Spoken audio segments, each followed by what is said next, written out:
Kelly, Great to see you. nice to see you too.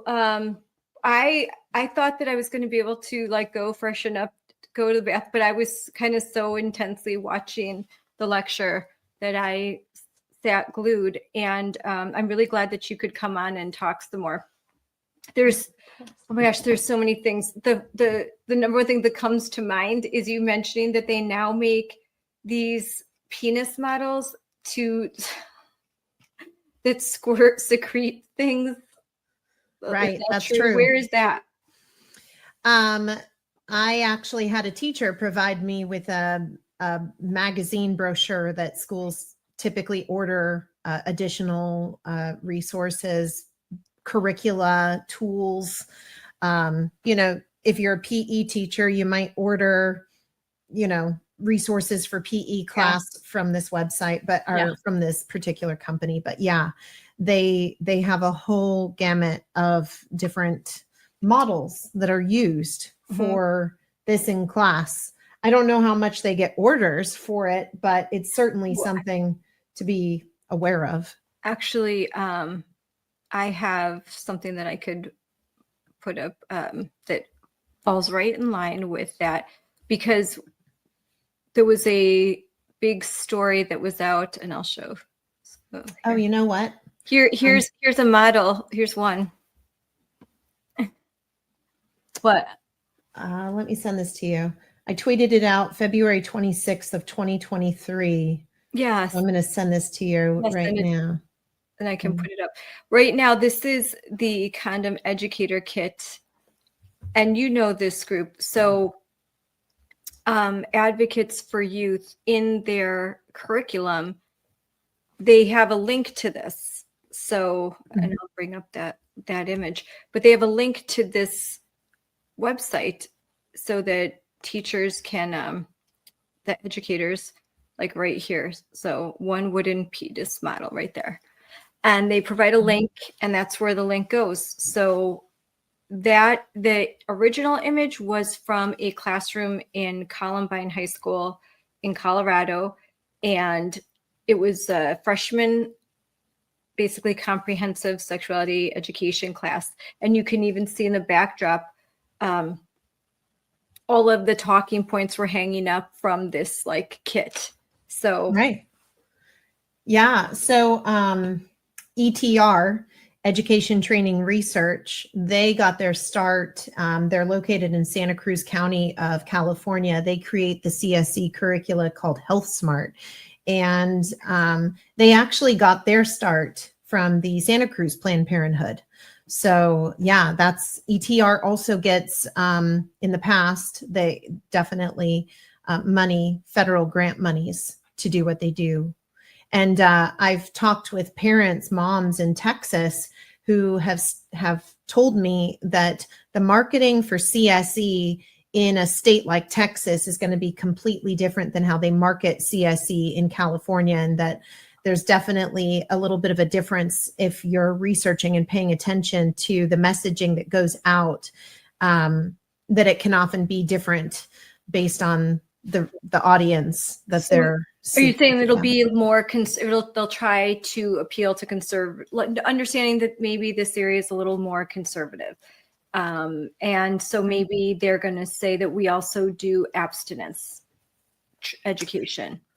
Yeah, and it's really interesting, the states that will refer to, for example, comprehensive health education versus comprehensive sexuality education, or even family life curricula. I've heard so family life sounds so nice. And there's then something, and that has aspects of CSC in it, family life. And then even the organization SHAPE, which is particularly for health education, SHAPE held a conference not that long ago. I want to say it was at the earlier part of this year, it may have been, but SHAPE also works to advance comprehensive sexuality education. So that's important for parents, PE teachers, everybody to be aware of. There's plenty of good teachers out there that are not for this. I can't imagine having to be tasked as a teacher with having to teach young people this. So I'm going to, because I'm going to share, what I often do is I'll just kind of go through my X account, because there's so much on there, and it's easier to pull that up. But Yeah. and I know you know this image, but so you can see here, this is an image direct. I mean, look at that. This is from CSE. I know about this because actually maybe now almost 3 years ago, it was discovered that this curriculum was in Wisconsin, and in Wauwatosa, Wisconsin. This image is a direct image from the Advocates for Youth 3 R's curriculum that was going to be used for 2nd through 4th graders. And in the curriculum, in the teacher portion, the notes to the teacher said that the students should get in groups of 6, and they should not be sex specific. So they should be girls and boys together. They should have Post-it notes. And then this image would be up, kind of on the chalkboard, or if it's a whiteboard. And then the kids would either use Post-it notes, or if it's a whiteboard, they would, use a dry erase marker, and they'd have to label all 6 parts of the external female anatomy. And I'm not going to say all the names here, but you can see that, and that X was put there by myself. So that is not, the kids would get the full image. And I just find that just shocking.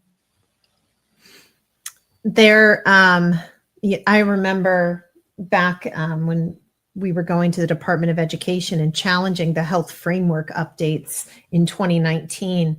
And there was a book for 3rd graders. And the book was an illustrated cartoon of a man and a woman. Basically, it was the cartoon of just the genitalia already having sex. And then it showed, the little sperm swimming. But I'll never forget talking with some young people who were there at the California Department of Education as activists in support of the health framework. And they dropped a couple expletives when they saw what was being, one of the moms had a big poster up showing the image while the mom in front, or the parent in front, was talking about that particular book. But you could see it live streamed, and even the activists who were there said, "What the expletive is that?" Yep. And said it a couple times. And I said, well, that's what you're here to support. That's part of the health framework. That's for 3rd grade.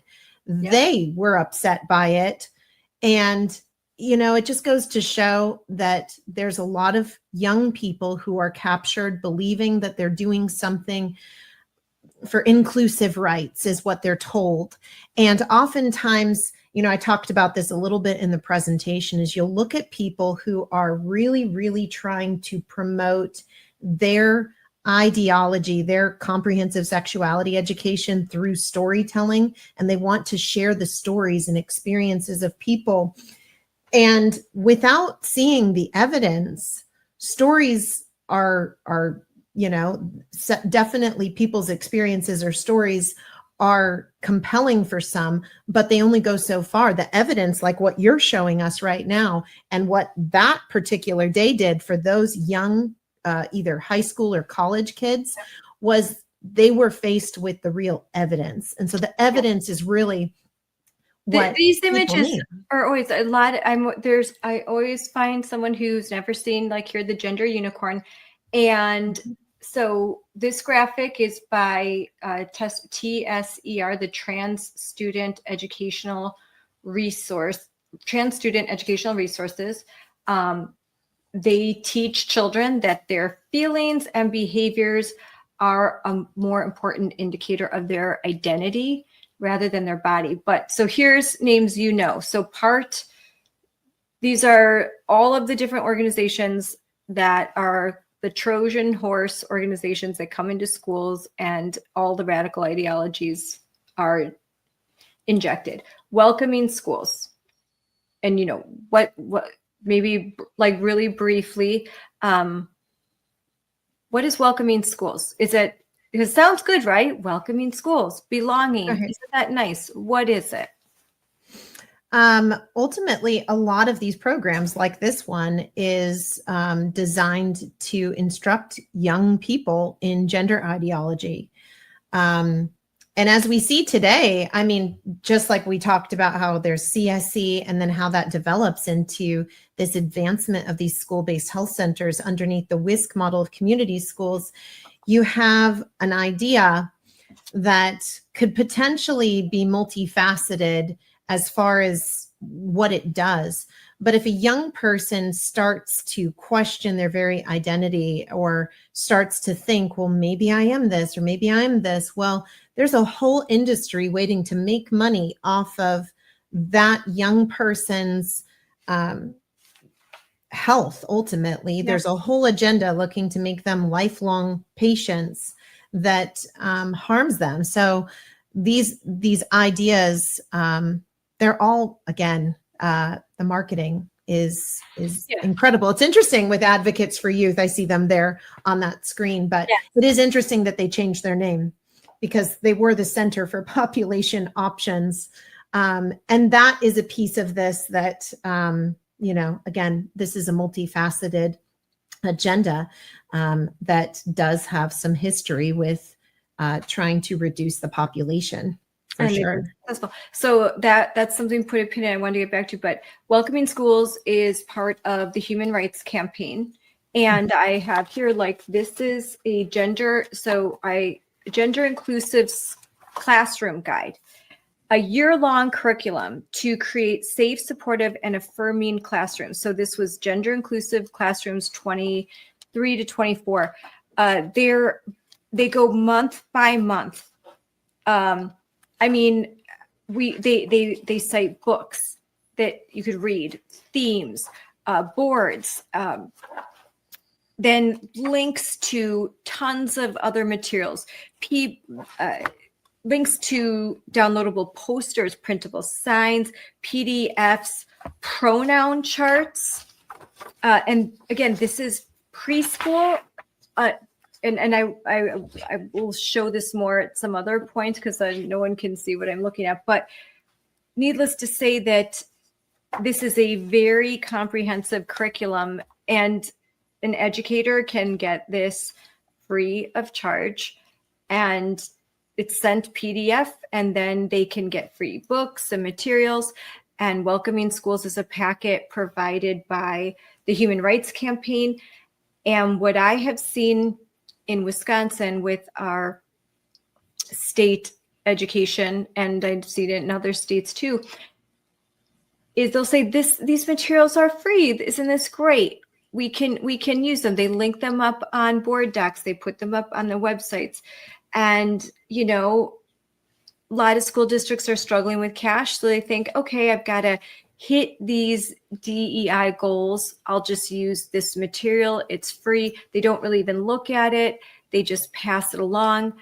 And then once, like you said, they see the evidence, they see what's in there, they're genuinely surprised. But by then, the Trojan horse has entered the school. There are woke activist educators. I have seen even as few as just one in an entire school district that just brings that district down to its knees because what they start to do. Now, Trump is in office. We've got executive orders. We've got the Department of Education under Secretary Linda McMahon saying, you got to stop this. They've now, ended the whole Biden Title IX definition that includes gender identity. Yet the woke persist. All of these things that you see here, safe schools, GSA clubs, rainbow clubs, advocates for youth, GLSEN, they are all still operating. And I know because I attend their trainings, I get their emails, I get their texts several times a day. They are operating in schools right now red states, blue states, they persist. So what can we do, Kelly? I think we have to continue to inform and equip people, show people the evidence. I think it's impactful to have, if you feel comfortable opening your home, if you've obtained some helpful information, share that information with others in your house. Start to educate and inform people, because a lot of people, they don't have time to research all of the history and follow all the emails. And like you said, you're getting texts, emails. They may not even know all of the organizations or where this originates. And people have so much bandwidth to really, I'm going to grab something here, process. I know I'm grabbing my stuff to like all my different, like this is a new book, Stay Angry Little Girl, Pride Puppy. I think I don't have the mirroring on, but keep when you see new books, make it aware. I think keep it simple too. When we have been fighting this, if you get too deep into the weeds, then people tune out. So we kept the Amaze videos, exactly what you said when you were talking to Melissa. The Amaze videos are so disturbing. And and there's a weird feeling to it, because even sometimes there's some of the videos where the content, like how many times is too much to masturbate. Now that right off the bat, ding, ding, ding, this is crazy.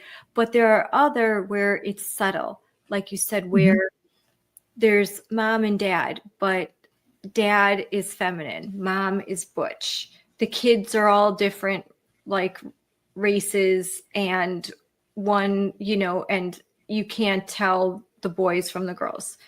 It's not the way the books used to look, where, you had mom and dad were clearly identified as male, female, and the kids weren't, ambiguous. And so you see that a lot, right? Like there's many messages. And a lot of these people don't really value the importance of childhood development and the imagination of children. And so I remember meeting this mom who was coming with us to challenge CSE, and these parents of these kindergartners were not notified that the teacher was going to do this coming out celebration for one of the kindergartners in class. And what that did to the other children, who are very, very young. I mean, these are kids who believe in all kinds of stuff. They do tooth fairy. They pick their nose and they eat the boogers. I mean, they're not. I mean, they think that when St. Patrick's Day is celebrated at school, that there's really leprechauns that went to their classroom. Little kids have just this vast imagination. But what that exercise did for this kindergarten class is that little kids were now having trouble sleeping because of the fact that they were worried that they were going to wake up the next day. A little girl was worried she was going to wake up the next day a boy. Mommy, I'm scared to go to sleep because what if I wake up tomorrow and I'm a boy? And these are things that the people promoting these ideas, they don't value the actual health or mental health or longevity or relationships or life of these young people. It's a completely different mentality and viewpoint of a human itself. While we were talking about different things, I grabbed this. This I first exposed years ago. So I was sent this by a teacher, but this is the I'm Here badge. And it's given out by the largest teachers union in the country, the National Education Association. It comes in a little sleeve. And in the sleeve, it basically instructs the wearer, because you can put this on your lanyard at school. And what this does is it instructs them that if they're not a safe person to not wear this, and so it's creating already an idea. I mentioned this in our presentation tonight. If you have a safe person or a safe space or a trusted person or whatever it may be, you're automatically creating the belief system that if you do not conform to our way of thinking, you are going to be labeled unsafe, untrusted, this is an unsafe person, unsafe space, etc. So they're using this as a manipulation tactic. But that's the back of it. NEA's LGBTQ plus caucus. There is a QR code with a variety of resources, Wow. including a Santa Clara all ages transgender clinic. But you can see, yeah, NEA, this has CTA, that's the California Teachers Association on the back. So that's what they're encouraging. Like that image right here, like every color of the flag, but on the back, wow. And then there's teachers that will encourage students, minors, to go and approach other teachers that don't have the badge or don't have the signage in their classroom. And they'll say, we want to meet with you because we demand that you put this up and let us know that this classroom is a safe space. Things like this are happening. That's like Gestapo-ish. That's like so gross. Like to have kids go ratting out adults and like, It's actually really, it's sad and it's disturbing the ways in which the kids are being used as leverage for their political agenda. I mean, we're seeing an increase of students that are being taught through, for example, in California, the State Seal of Civic Engagement program, to go out and register voters, to serve on their school boards as a school board member, typically a school board member that can't vote, but all of these political activist things. Whereas I remember when I was in high school, when you were probably in high school, Scarlett, what were we doing in our free time when we were finished with our homework? We were hanging out with our friends. We were going roller skating. We were going to sports games. Yeah. We were hanging out. We were going to the beach. Like this. No, teachers were never trying to get us engaged in this kind of activism. Never. Like, I'm sure that they were not like Reagan, Bush conservatives, but then it was like, that stuff's for the home when you come to school. Maybe they talk about politics in a way where you're like, oh, because my parents were very conservative. Well, they're not conservative, but they didn't cross the line. There is no line anymore. This is crazy. I wanted to share, because I have a very similar story, and I wanted to put this book up, where a parent contacted me, a mom, and she said that after a kindergarten class in an area, Oak Creek, Wisconsin, which is a suburban area, it is more conservative, but a teacher had read this book, or a school librarian had read this book to the kids during library time. And if you have young kids, that going to the library in school when they're younger is a treat. Once or twice a week, they go to the library, they get to go to the resource center, they get to pick out books. And if they return them, bring them with, then they can get new books. And the kids love this. I used to volunteer in the school library, and it was so much fun. I could read to the kids and help them pick out books and check out books. They loved it. This was a real treat. So this was one of the books that was read, and her son came home and said, Mom, I'm scared. I'm scared that if I go to sleep and I wake up, I might turn into a girl. And she's like, that can't happen. And he's like, yes, it can. Boys can be girls. Boys can turn into girls, and I don't want to, and I'm scared.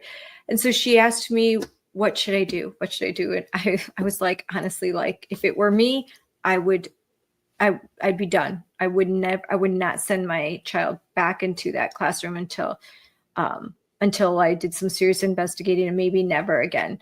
I am not like risking the fact that a staff member was so blatantly pushing this on kids, scaring them, really, really frightens me. They're so young. And this boy genuinely thought that this could happen to him. That he could wake up and suddenly he wants to wear a dress and he wants to be a boy. And it was like contagious. Yeah.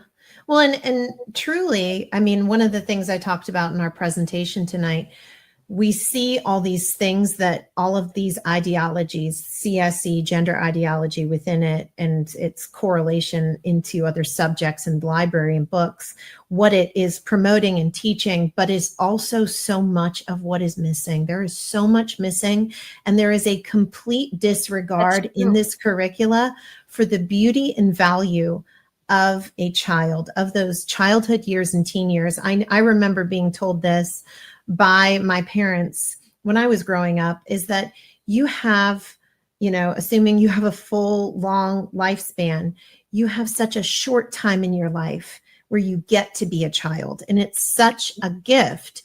You have the rest of your life to be an adult. And what is missing from these very people that say they're the proponents of kindness, of conflict resolution, of safety, they use these words, compassion, is that there's really actually a disregard for the value of a child, of a teenager. It's a complete disregard of the family. It's a complete disregard of caring for a child's health and well-being. It's a complete disregard for assuming things about the child. And it's oftentimes just treating these young people as if, I'm just going to do what I want and they have to accept whatever I'm teaching them, like these kids that then go to bed and they worry they're going to wake up the next day as something else.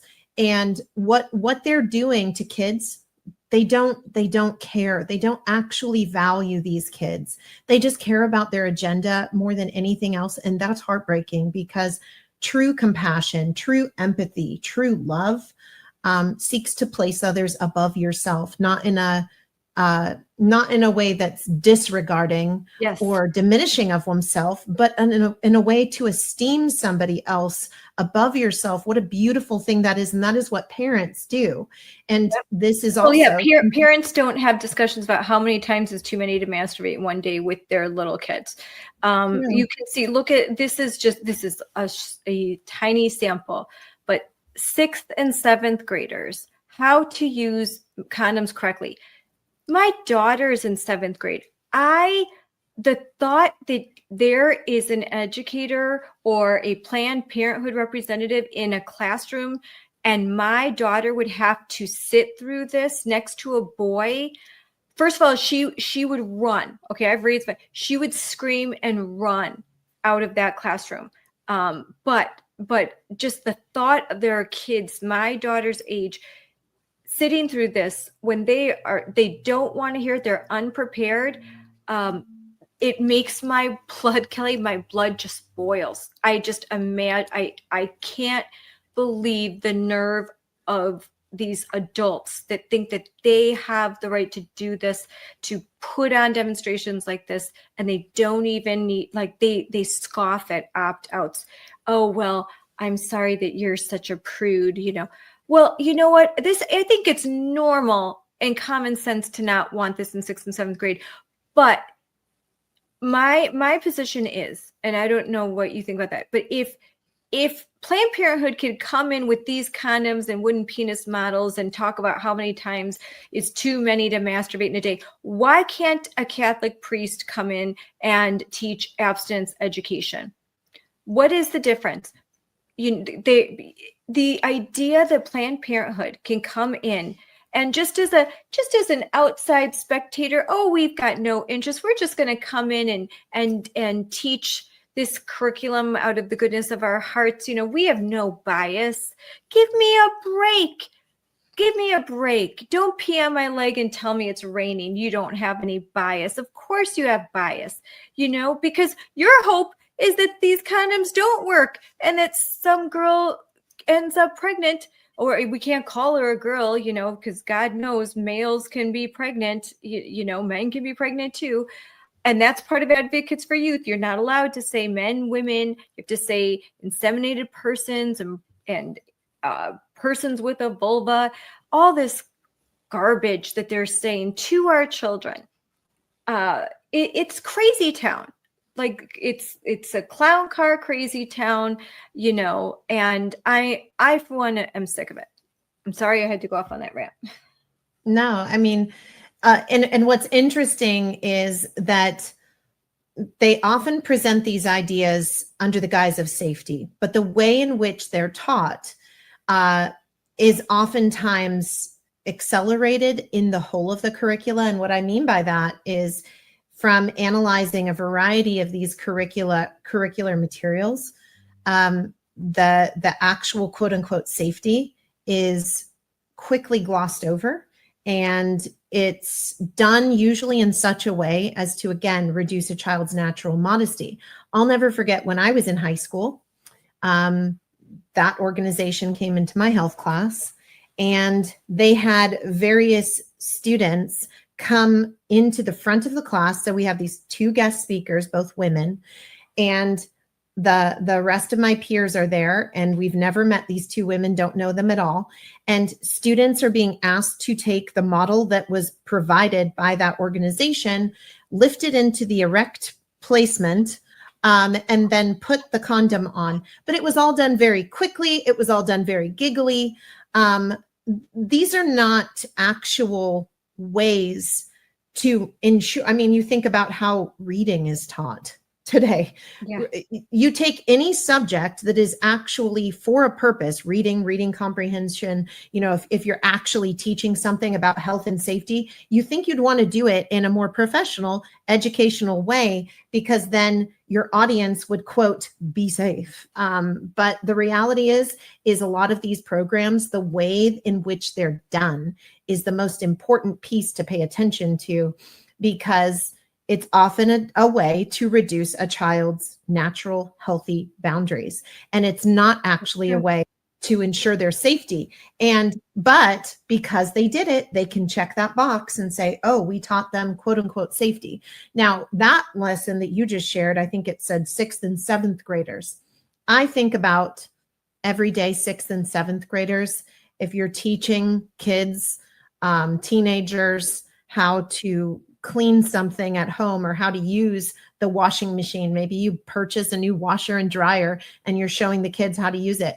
It might take a couple times of them learning the different settings on the new washer and dryer to understand even how to do that, let alone, and they'll come back to you, Mom, Dad, like, how do I use the washer and dryer? Like, what button do I press? I don't know how. What do I have to do for this load? And, does it need to be, how do I choose cold water or delicate cycle? Yeah.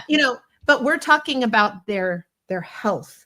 And this particular topic is just quickly done on their digital sex ed curriculum that they're working to advance.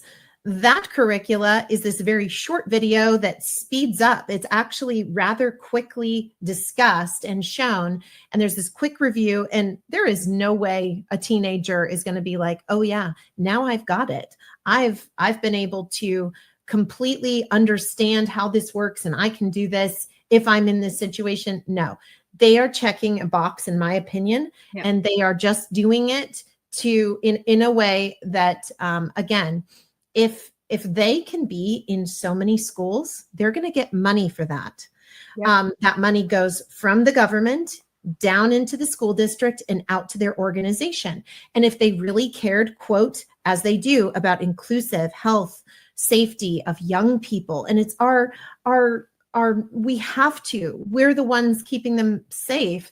If that's really the case, then make all your content open access. Yes. If that's really the case, then why is it so hard to see your curriculum? What about all the kids that don't have access to your curriculum because we can only pay you, and school districts can only pay you exorbitant amounts of money to access your health and safety content that you oftentimes develop with grants from the government? And yes, that's what I wanted to say. How dare they withhold this curriculum when it's being paid for by federal dollars? And we know that because right now in the Congress, they're going through the process of reconciliation. And right now there are many Republicans, and we are encouraging this. So please call to action, contact your congressman and demand that they defund Planned Parenthood, because Planned Parenthood is the largest provider of sex education in U.S. public schools.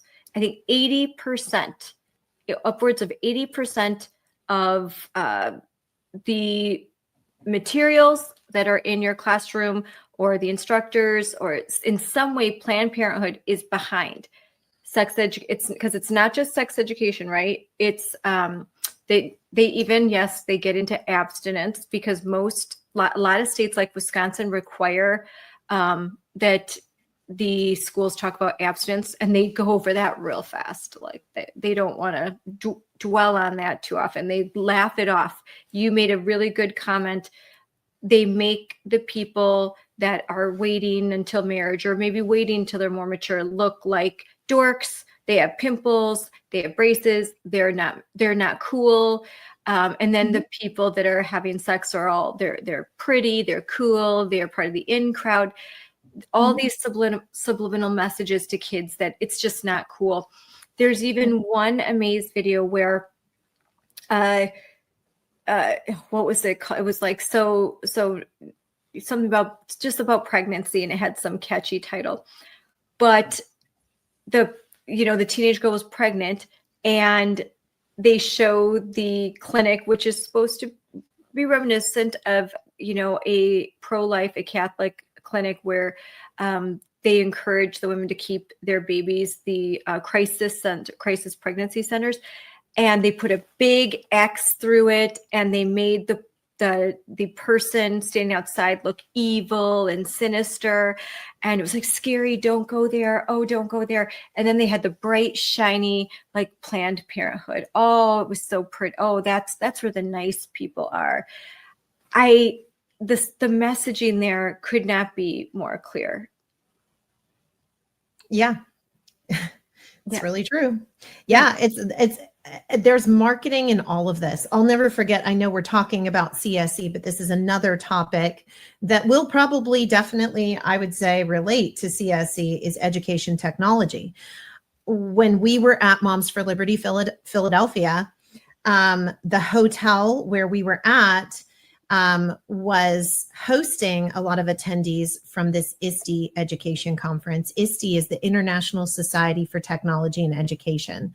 Many of the attendees there at that conference were companies that were showcasing their ed tech. Well, in the midst of being in the lobby, there was these long tables, and I was seated there, and this whole company just happened to be there, and they were having a meeting that was very loud, and they're literally seated right next to me. But in their meeting, they were talking about, in review from being at ISTE, that for their ed tech program, they wanted to add into their technology the UN Sustainable Development Goals, and that they wanted to work on marketing more to the school district, school board members, and staff, and then prepare the messaging to get their buy-in and then the parents and public's buy-in. And this is how, I mean, I've said this is kind of funny, but if you're late at night and you're flipping channels, lots of times you might come across some as seen on TV infomercial, and a lot of people will go, oh brother, there's the fake clapping audience, there's the little thing that they're trying to sell you, change the channel. But in actuality, that overt marketing is happening with everything with regards to CSE, to these Amaze videos.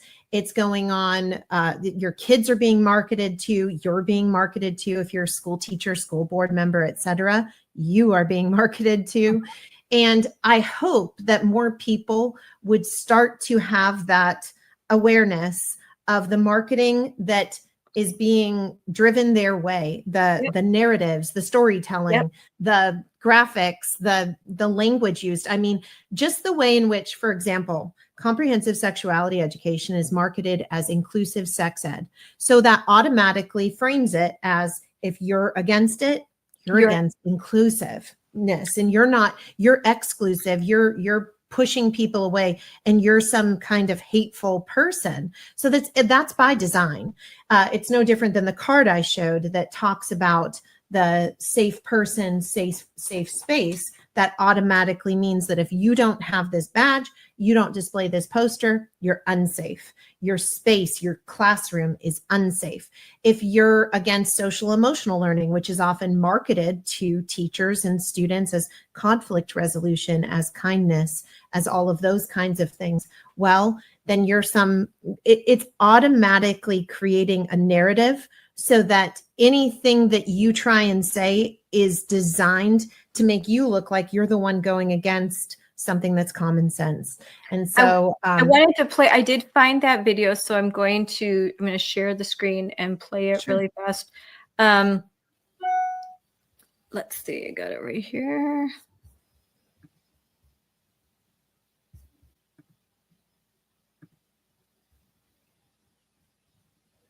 Here we go.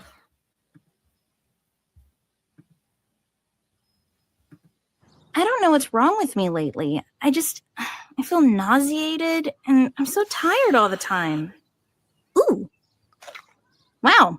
That's a good pickle. Nauseated? Tired? Pickles. I know what's going on here.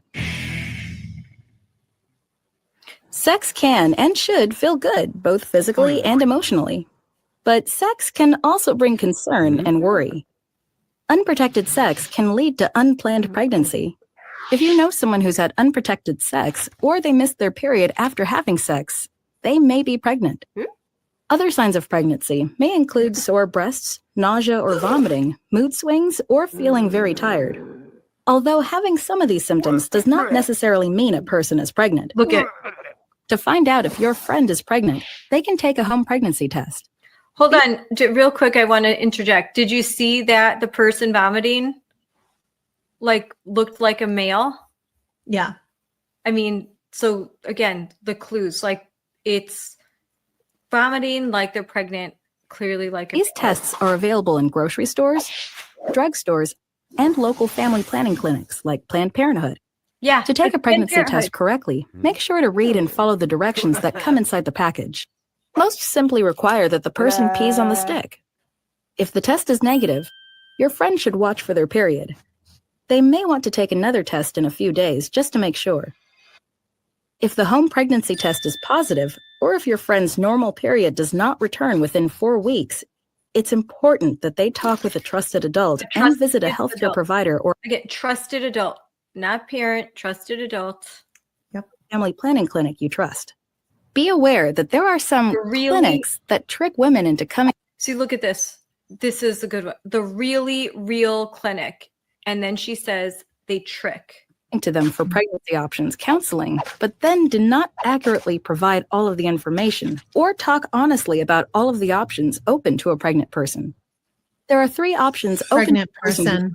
Yep. So I'll stop there. You see, that was one where the really real clinic, and then the goofy guy, and they're saying, yeah, they pretend to be a clinic, but they're not going to give you the accurate information, Planned Parenthood. Now that's where you need to go, but don't go to that fake, clinic where they're going to probably tell you to keep your baby. And this, this is for middle school. So you think you're pregnant is a middle school lesson. Why the heck? I mean, now, Kelly, you know that they're going to say, well, yeah, it happens. There are cases where there are abused kids, or some communities, they'll say, where there will be young kids getting pregnant. But why? That is not the norm. But so why do we have to treat every kid like they're from an abusive background with parents that don't care, they're promiscuous, sexually active, and they're getting pregnant in 6th and 7th grade? Why does every kid need to be treated that way when it is a small minority of kids where that might happen? And if it does, that child is in an unsafe situation and teachers are mandatory reporters. This isn't the cause for let's develop a new curriculum. This is let's call the police, let's call CPS, and let's try and get this child into a better environment. It's total marketing. I mean, what they're doing is they're trying to shape a perspective and a worldview. And sadly, I mean, there's some of these people working in that industry and they think they're being empathetic and helpful and compassionate. And they just don't realize some people know exactly what they're doing. Others don't have an idea of what they're being a part of, and the damage that it does.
Hi, everyone. Welcome to Unleashed with me, Scarlett Johnson, presented by Moms for Liberty.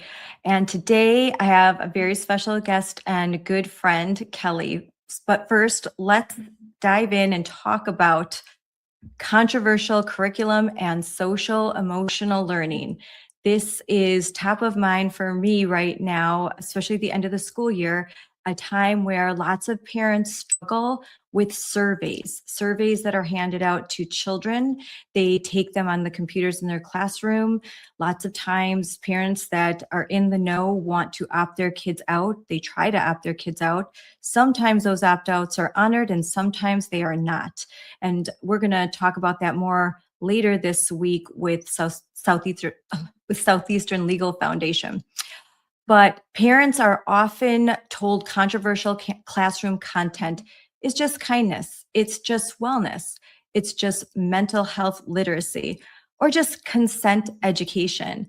But when parents follow the paper trail, they often find outside vendors, grant funding, activist curriculum, school district resources, surveys, SEL frameworks, and materials that they never saw before. Their children see them first, and if they're lucky, the children will come back and tell the parents about these things. But across the country, wherever you are, there are parents finding out that these labels, this kindness curriculum, this belonging, this inclusion, they change the names, it's not always DEI, can hide a much bigger classroom pipeline. And so today, here to discuss this is my friend, Kelly. So let's bring her on. Hey, Kelly, I'm so glad that you could be here. Kelly Schenkoske, you are, here we got you back again. You are an education researcher, you're an advocate, and host of a podcast, A Time to Stand.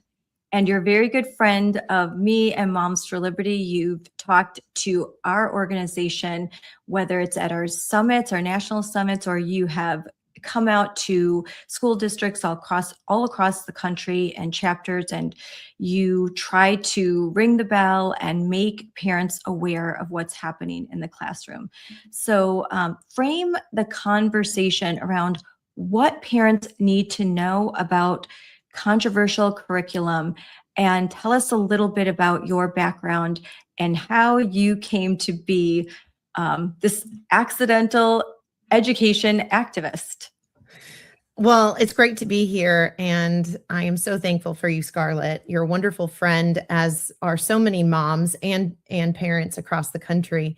And absolutely, our education system has been transforming for many decades. And we've been observing this, some of us before COVID, some of us as a result of those shutdowns. But what really started my journey was back in 2016. And as I was advocating for some more lunch recess and activity time at school for, at the time, it was my oldest, I then learned that the school district, without talking with parents, had removed approximately 10 minutes of the lunch recess daily to have the kids sitting and encouraging them to empty their minds and to enter into mindfulness meditation, where the principal led them in this exercise using a Tibetan singing bowl. And as a result of that, I immediately, my first thought actually was more sitting in a school day for these little ones that have so much energy, because this was the elementary school day. And upon talking with a teacher and learning about this exercise from a friend that worked at the high school, I met with the principal and started to get some information. And it was in that first meeting and then the subsequent meeting where I realized that I needed to learn everything I could about this new program.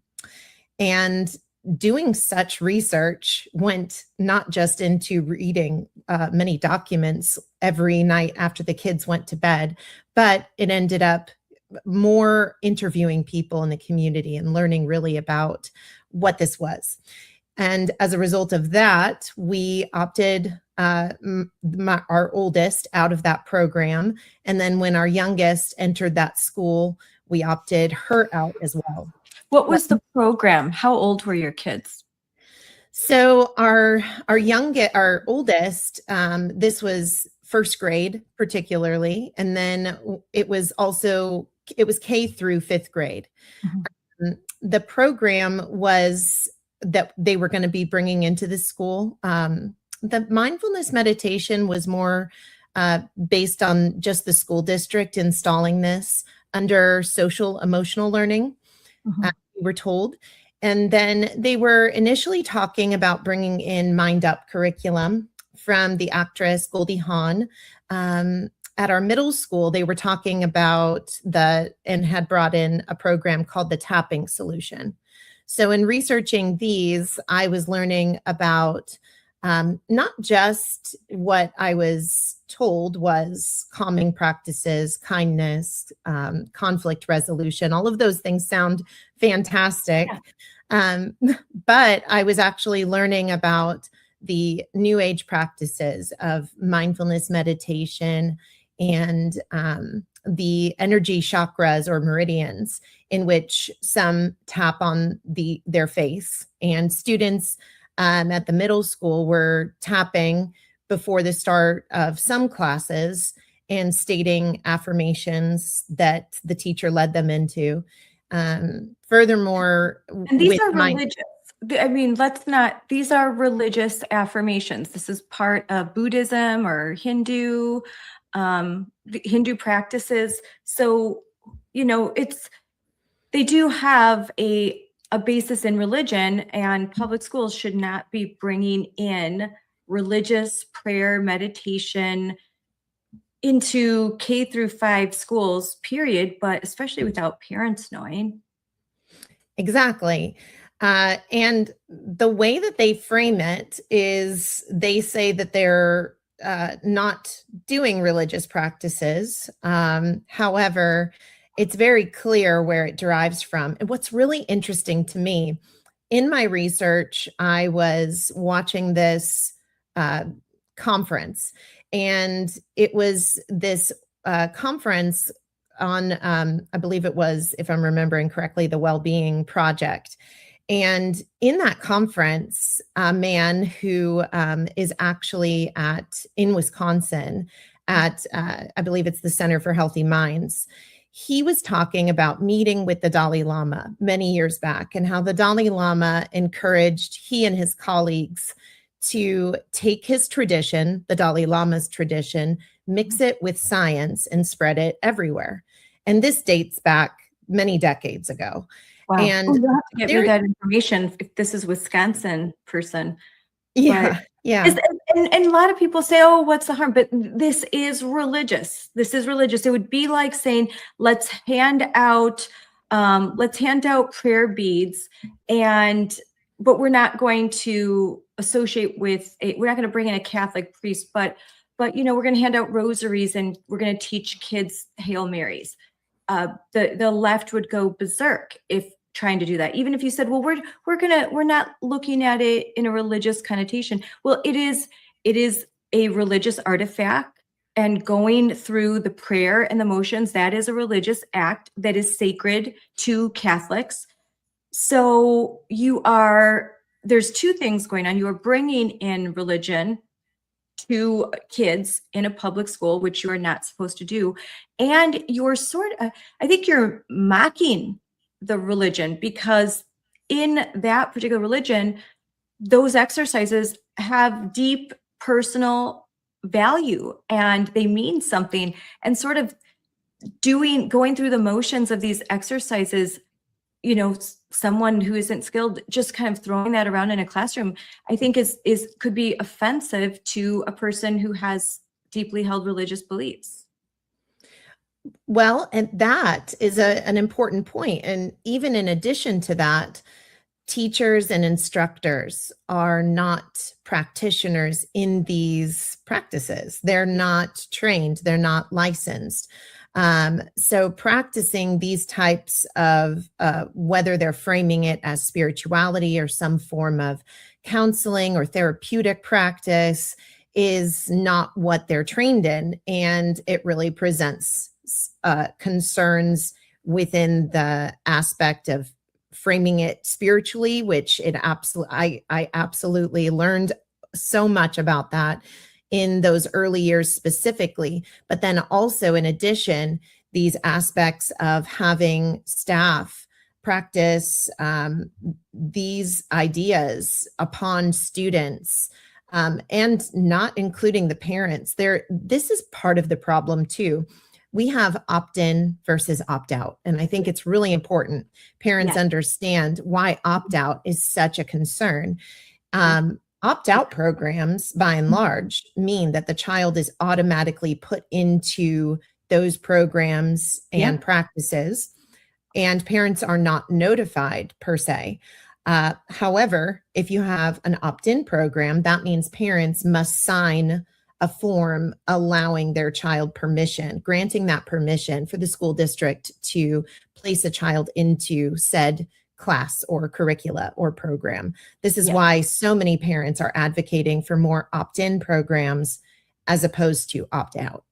Yes. And so and needless to say that this is time being taken away from classroom instruction. And when we look at the reading scores, the reading proficiency scores, math proficiency scores, and the dismal results and the severe decline in America, kids K through 12, there's just so much decline. Taking any time away from classroom instruction and putting it towards new age kind of pseudoscience is ridiculous. So in every way, it's offensive. It could be offensive to people who have deeply held religious beliefs. You're not getting parental consent, so you're violating federal and often state law. You are taking precious classroom time away from teaching kids phonics or basic math, or giving them extra help where they need it. And instead you're engaging in all of this like feel good, let's meditate and do yogi garbage, in my opinion, like that, because it's useful if you're an adult and you love yoga, great, perfect. But teachers aren't yoga instructors. They aren't mental health professionals, and they're not religious guides, and we don't want them in classrooms. So it's all of this, just to me, is a waste of time, energy, and money. And did you find that did this help kids in any way? No, I didn't observe that, but that's how it was framed to me. When I met with school staff, I was told that this is a new program and it's called social emotional learning. I was told it was rooted in neuroscience. I was told that it's to educate the whole child. And then when I was specifically told that kids today are facing more difficulties than before, me as somebody who loves the study of history, who loves to read, who loves, any given day, I am picking up books at an antique store or a regular bookstore because I love reading. I love studying. And this to me was a line of a marketed pitch that was perhaps maybe even instructed to that staff member. But in that sentence, kids are facing more difficulties today than before. It made me realize this is something that I'm being marketed, and perhaps there's more to it. And there certainly is, because I remember it was the early part of last year. I was listening to a TED Talk where a proponent of social emotional learning, who works closely with the United Nations and had even met with some of the teachers union members in New York, here in the US. He is from another country, but he was talking about his program, Think Equal. And in talking about his program in this TED Talk, he shared that social emotional learning is basically constructed to create an entirely new generation. Then he went on to explain that in the study of neuroscience, that reaching kids during the ages of 3 to 7, when they're younger, is a stage he referred to as the optimal cognitive modifiability of a child. That's interesting. And The optimal, say that again. I'm going to write this yes, down. Everyone, write it down. So he referred to this, and you can find it. The video is on my Twitter at KELLYSKE. Who is I you don't have to not we'll pronounce look it up his later. name, but I will send you the video. But Okay. the term is called the optimal cognitive modifiability of a child. And so he discussed this idea of weaving in the new value system. And this is a very important aspect of social and emotional learning, because SEL is not just weaving in the ideas of this spirituality sometimes, but it's also presenting a whole new system. And when I first encountered social emotional learning in our schools, it was framed as kindness, conflict resolution. Yes. Again, marketing. And I will tell you, I've talked to former educators who are retired, and when they first started to use social emotional learning, those terms came up.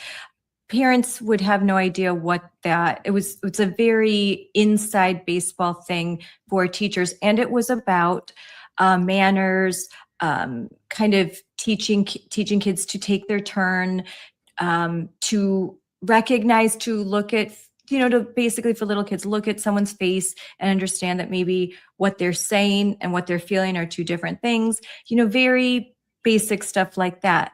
But then there was a switch, and a lot of them say that this switch happened about 2015, 2016, and they were expected to do more professional development, and it sounded a little weird to them.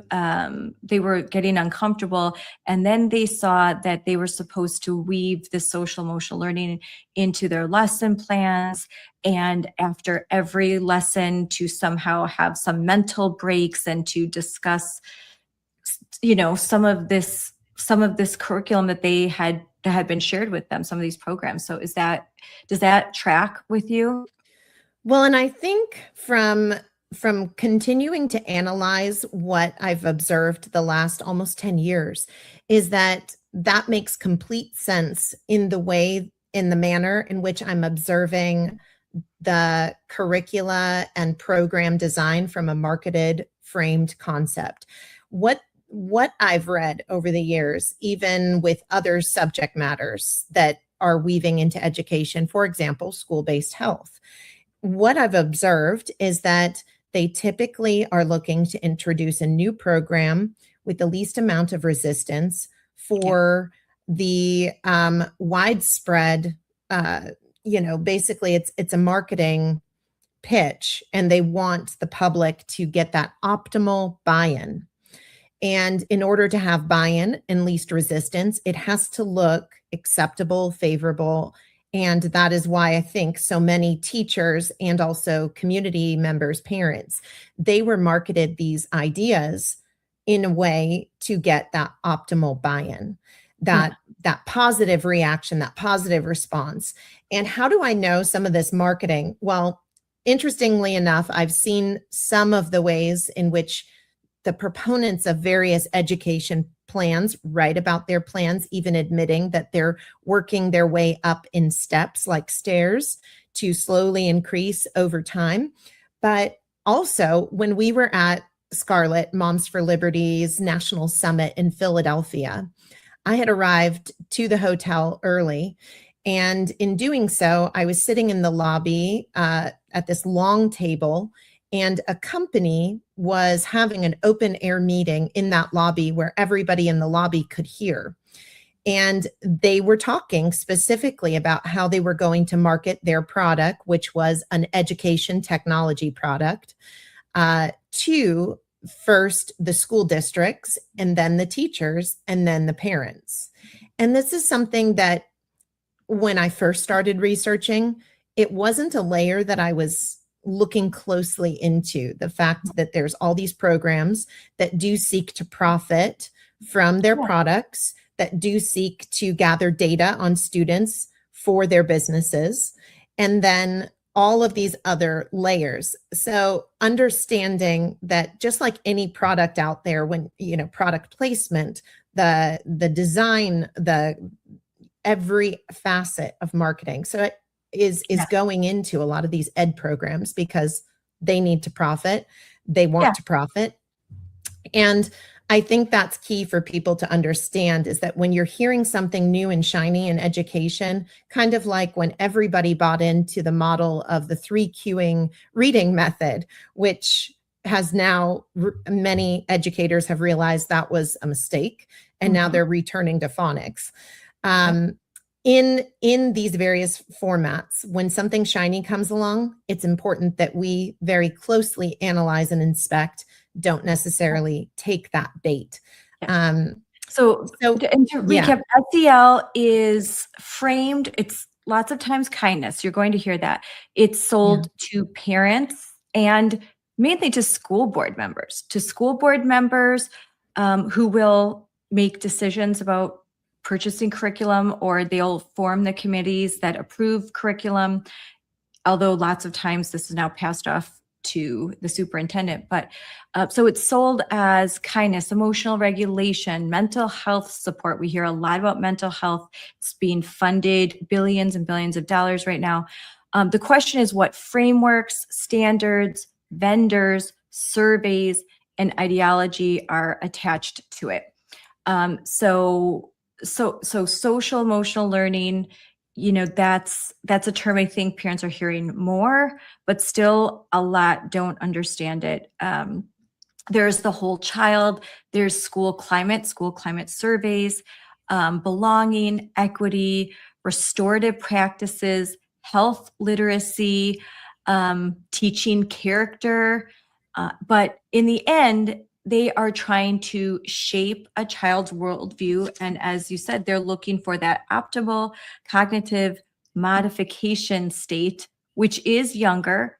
I think a lot of times the early mental health, they started in middle school or high school, but now it's much, much younger because they're realizing that they need to get to kids younger.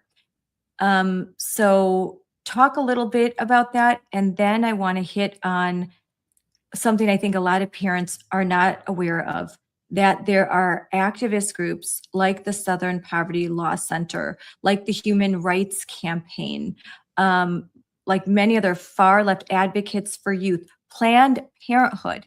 These are all NGOs and organizations with a deeply ideological agenda and who raise hundreds of millions, if not billions of dollars.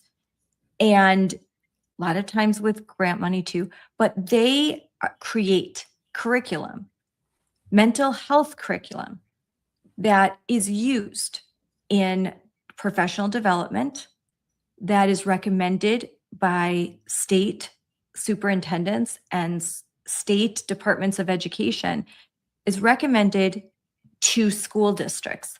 So it's a whole labyrinth. So while you may not see sheets in the classroom from Southern Poverty Law Center, there is guidance, there is training, and it's nudging. They're nudging. And like you said, it's a long process, and it's a way of getting people to be on board with something that they wouldn't have if they knew everything right up front. So I'll let you take it from here. Yeah, and the way social emotional learning is designed to operate is to like back in almost 10 years ago when I first encountered this at the school district. It starts in one facet of the school day, then it's designed to weave into a particular curricula or format or program, like our school district was planning to bring in Mind Up curricula. Then it may operate in clubs, in special events. It could be underneath social emotional learning's kindness or inclusive ideas. DEI could be incorporated. Of course, it is in many ways. And it could be a special assembly. It could be a special event at school. And then it can also be the lens by which school staff are being taught to teach every class through what's called a pedagogy, which means the art of teaching. Pedagogy is a word that is believed to have been coined by a man named Johann Herbert, but a long, long time ago, the art of teaching, this lens by which every class begins and is taught and ends.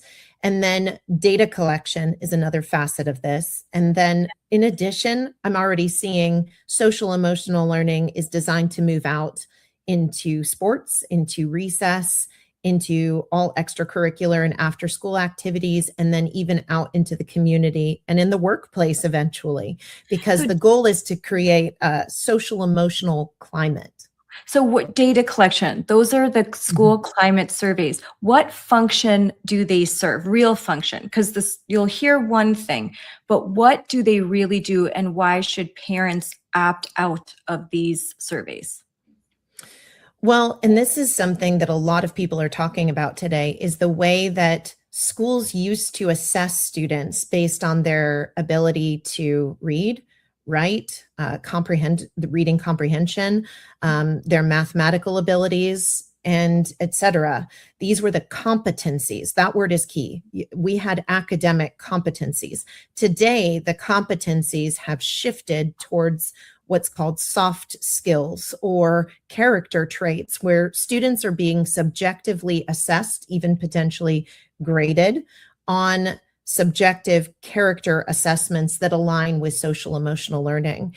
So a student might be analyzed based on their grit or a myriad of these other competencies that have been designed. And it's problematic because not only is it subjective, but it's intrusive. It's in my opinion, many of these programs are further, I guess, an example of mission creep, where these other agendas are being woven into the school, and not just the school, but into the family life itself. Whereas the familial value system is what shapes a child, their experiences, their culture, their, perhaps if they have a faith, their religion, and a myriad of other family value systems that exist. What social emotional learning and these other programs are doing is not just stating that this is our value system entering into the child's life and intending to enter into the family life, but it's also saying we are assessing you, and this is our school climate. This is how everything that we do at this school district is to operate. And when a school district starts to intrude in somebody's personal values and beliefs, it gets concerning because, for example, I filed a public records request in 2021 with my attorney to obtain some content on social emotional learning at an elementary school in California. And in the content I received, it was talking about shifting away from basically more towards the mindset of a collective, more towards the mindset of activism and social justice, and in even liberation.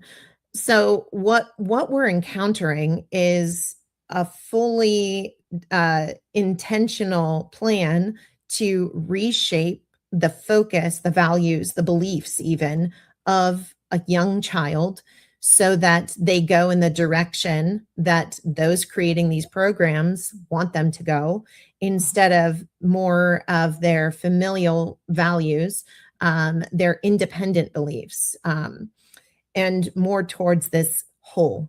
And it's interesting that they call it whole child, because that idea of the whole school or the whole community or the whole child, it's designed to operate in this collectivist mental state or value system. And I see it as a form of conformity. And this is not the school's job. The school's job is reading, writing, arithmetic. And so what we have with whole child education is the open admission by its promoters, those that want whole child education, will openly admit that they believe we are separating away from a sole focus on reading, writing, and arithmetic, and embracing every other facet of the child's life. Their argument, or what I would say their marketing pitch, is that students can't adequately learn until every other need has been met. Well, that's a great marketing pitch if you're a socialist. Yes, that's great marketing pitch. None of it's true, because they're taking that time frame that they have where it's optimal to basically brainwash kids is also the optimal time where kids can learn important concepts that they carry throughout their entire life, especially those early years. So they're, as we all know, kids can learn a second language very easily when they're young, and it's much harder as you get older because their brain is just ripe. It's ready to learn. And so that's why that's a time where you drill, you get in phonetic learning, phonetic concepts, you start drilling math concepts, because this is a time period where we've got to lay that foundation for these kids that they can build on throughout their academic career. If you're wasting that time with a bunch of brainwashing so they can all be little Paulo Freire's, then that ship sails. And it doesn't mean that a child can't learn later, that adults can't learn later, but it's a lot more difficult, time consuming, and expensive, and requires more expertise by the teacher, the person trying to help a child who has now those golden years, that golden opportunity has passed them by. So what they're doing to children is more than just, oh, that's too bad. They are potentially causing permanent damage in children in so many different ways. And it has to stop, and there has to be some accountability. But we have got to stop allowing our classrooms and departments of education to be hijacked by Marxist activists that see our children as little foot soldiers in their army, their revolutionary army, to overtake capitalism for whatever cause, for whatever reason, whether they have a transgender agenda, or they are part of the anti-racist movement, or whatever it is. They've all come together to form this, sort of a stew of activism. And it's causing a lot of damage. So I want to talk about learning for justice. Learning for justice, and because SPLC has 2 curriculums, they changed their name, but this is to be an example because there's going to be a hearing on Wednesday about the Southern Poverty Law Center, which the Department of Justice just a few weeks ago there was a press conference with the FBI, and there were 11 counts of fraud. A grand jury came back and said that the Southern Poverty Law Center was guilty of fraud. And I won't go into that too much here, but if you follow us, then you're aware of all the damage that SPLC has done, that they labeled groups like ours and many other conservative organizations and nonprofits. They labeled us as white supremacist, anti-government, domestic terrorist organizations. They stuck that label on us in order to kind of cut us off at the knees and prevent our success in waking up communities and parents about this agenda, what was happening. Made it easier to say, oh, look, don't listen to them. They're just a bunch of white supremacists. And even though what we say is a lot of common sense, that could, for normies, people tune out when they hear that stuff. So how is it that the Southern Poverty Law Center is able to infiltrate school districts under the guise of social emotional learning? Well, and it's interesting. Their original name is Teaching Tolerance. And I find that very interesting, considering the allegations of what has been stated, funneling money even to, to actual white supremacist groups, including the KKK. These are huge issues, huge allegations that this was, that they're going to be in this hearing for. Yeah. But SPLC, Teaching Tolerance, or Learning for Justice. Learning for Justice. For right. kindergarten on up, this is an organization that paid millions of dollars to the KKK, Aryan Nation, and the name, a Nazi party. Like, they gave money to these organizations. They basically, what is suggested is that when they couldn't find the kind of racism and hate that they need to keep the coffers and the fundraising going so they can ship it off to some offshore account, when that money train, that gravy train was running dry, they needed to fund this kind of hatred so that they could come in and save people from it. That's the fraud. That's fraud. You're defrauding your donors, and you're labeling groups that are not white supremacists. That they are not all of the things, but you're intentionally doing that for political gain. Right. And I'm always looking at this again through the lens of their marketing. How did they get this big? How did they produce this much influence in our school system? If you look in your school districts, I know county offices of education and individual school districts are using the SPLC's Learning for Justice curricula as supplemental content. This is being found in a variety of curricula, whether it's in social emotional learning or social studies as a resource. What's really important for any parent or grandparent listening is that if you go to your school district and you ask to see curricula, they have a set of approved curricula. However, supplemental curricula could be a printout from a random website or something that the teacher, even though the teacher is in a technicality supposed to get the approval or the communication between themselves and a curriculum specialist at the district, that doesn't always take place. I know this because I have many wonderful teacher friends, and I have been made aware of so much that happens in schools over the last 10 years of doing this, almost 10 years. But in supplemental curricula, you can find content, you can print it out online, and you can immediately introduce this to your class. if you have a teacher that is more geared towards this social justice activism, this idea, which is very, you mentioned Paulo Freire earlier, who was a Brazilian Marxist whose content and beliefs are widely incorporated into education, colleges, into teacher credentialing programs, into curricula in a variety of states, and very influential, was a Marxist. So what we're dealing with is ideas like that have obviously been marketed to many. All you have to do if you're a big organization is really get the buy-in from the teachers unions, and then the teachers unions facilitate that influence oftentimes out to all of their state and local unions and start promoting it.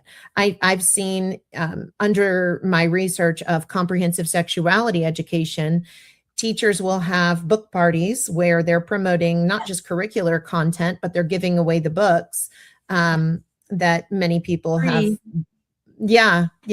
And they sometimes wrap them in shiny bows. You know, if you're a group of teachers, your local union is doing this teacher party, and then they wrap them up in bows and give them out to the teachers for free. So, to interject real fast, there are teachers that have told me that, you know, the week before school starts, all the teachers come in, they get their classrooms ready.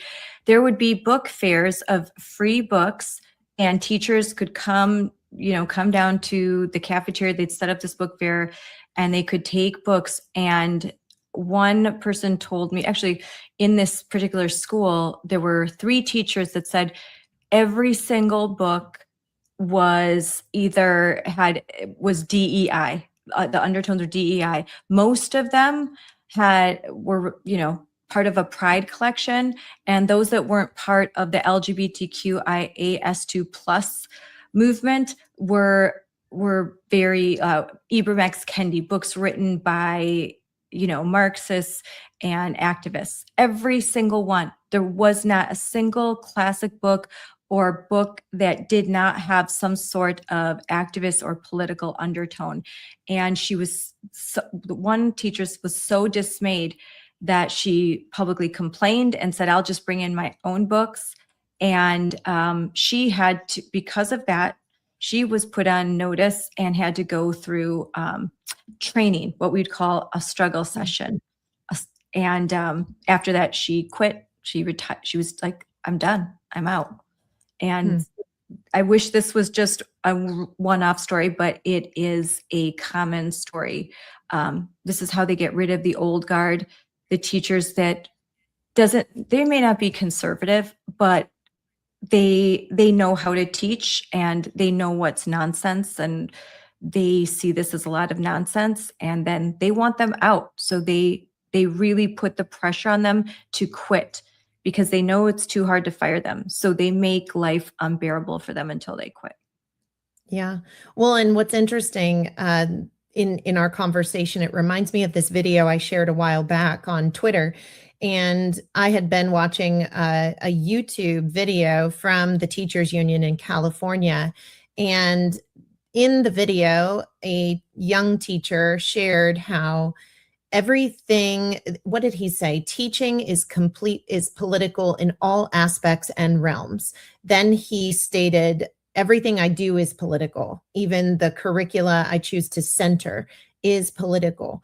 And this is the mindset of some in education, which is why good teachers need our support and encouragement, because there are many teachers, which, many of them may fall on different sides of the political spectrum, but they actually care to teach. They care to see their students, young and teens, advancing in reading, advancing in their ability to comprehend reading and write. And they actually still do care about mathematics and the importance of all of the subject matter. Teachers are observing this change in the classroom. Many of them are seeing the problematic results of failed policy, as in restorative justice practices, and some of these ideas that are based upon intersectional identities. And in observing this, they are still trying to go to school, even as we talked earlier about data and the subjective character assessments in social emotional learning.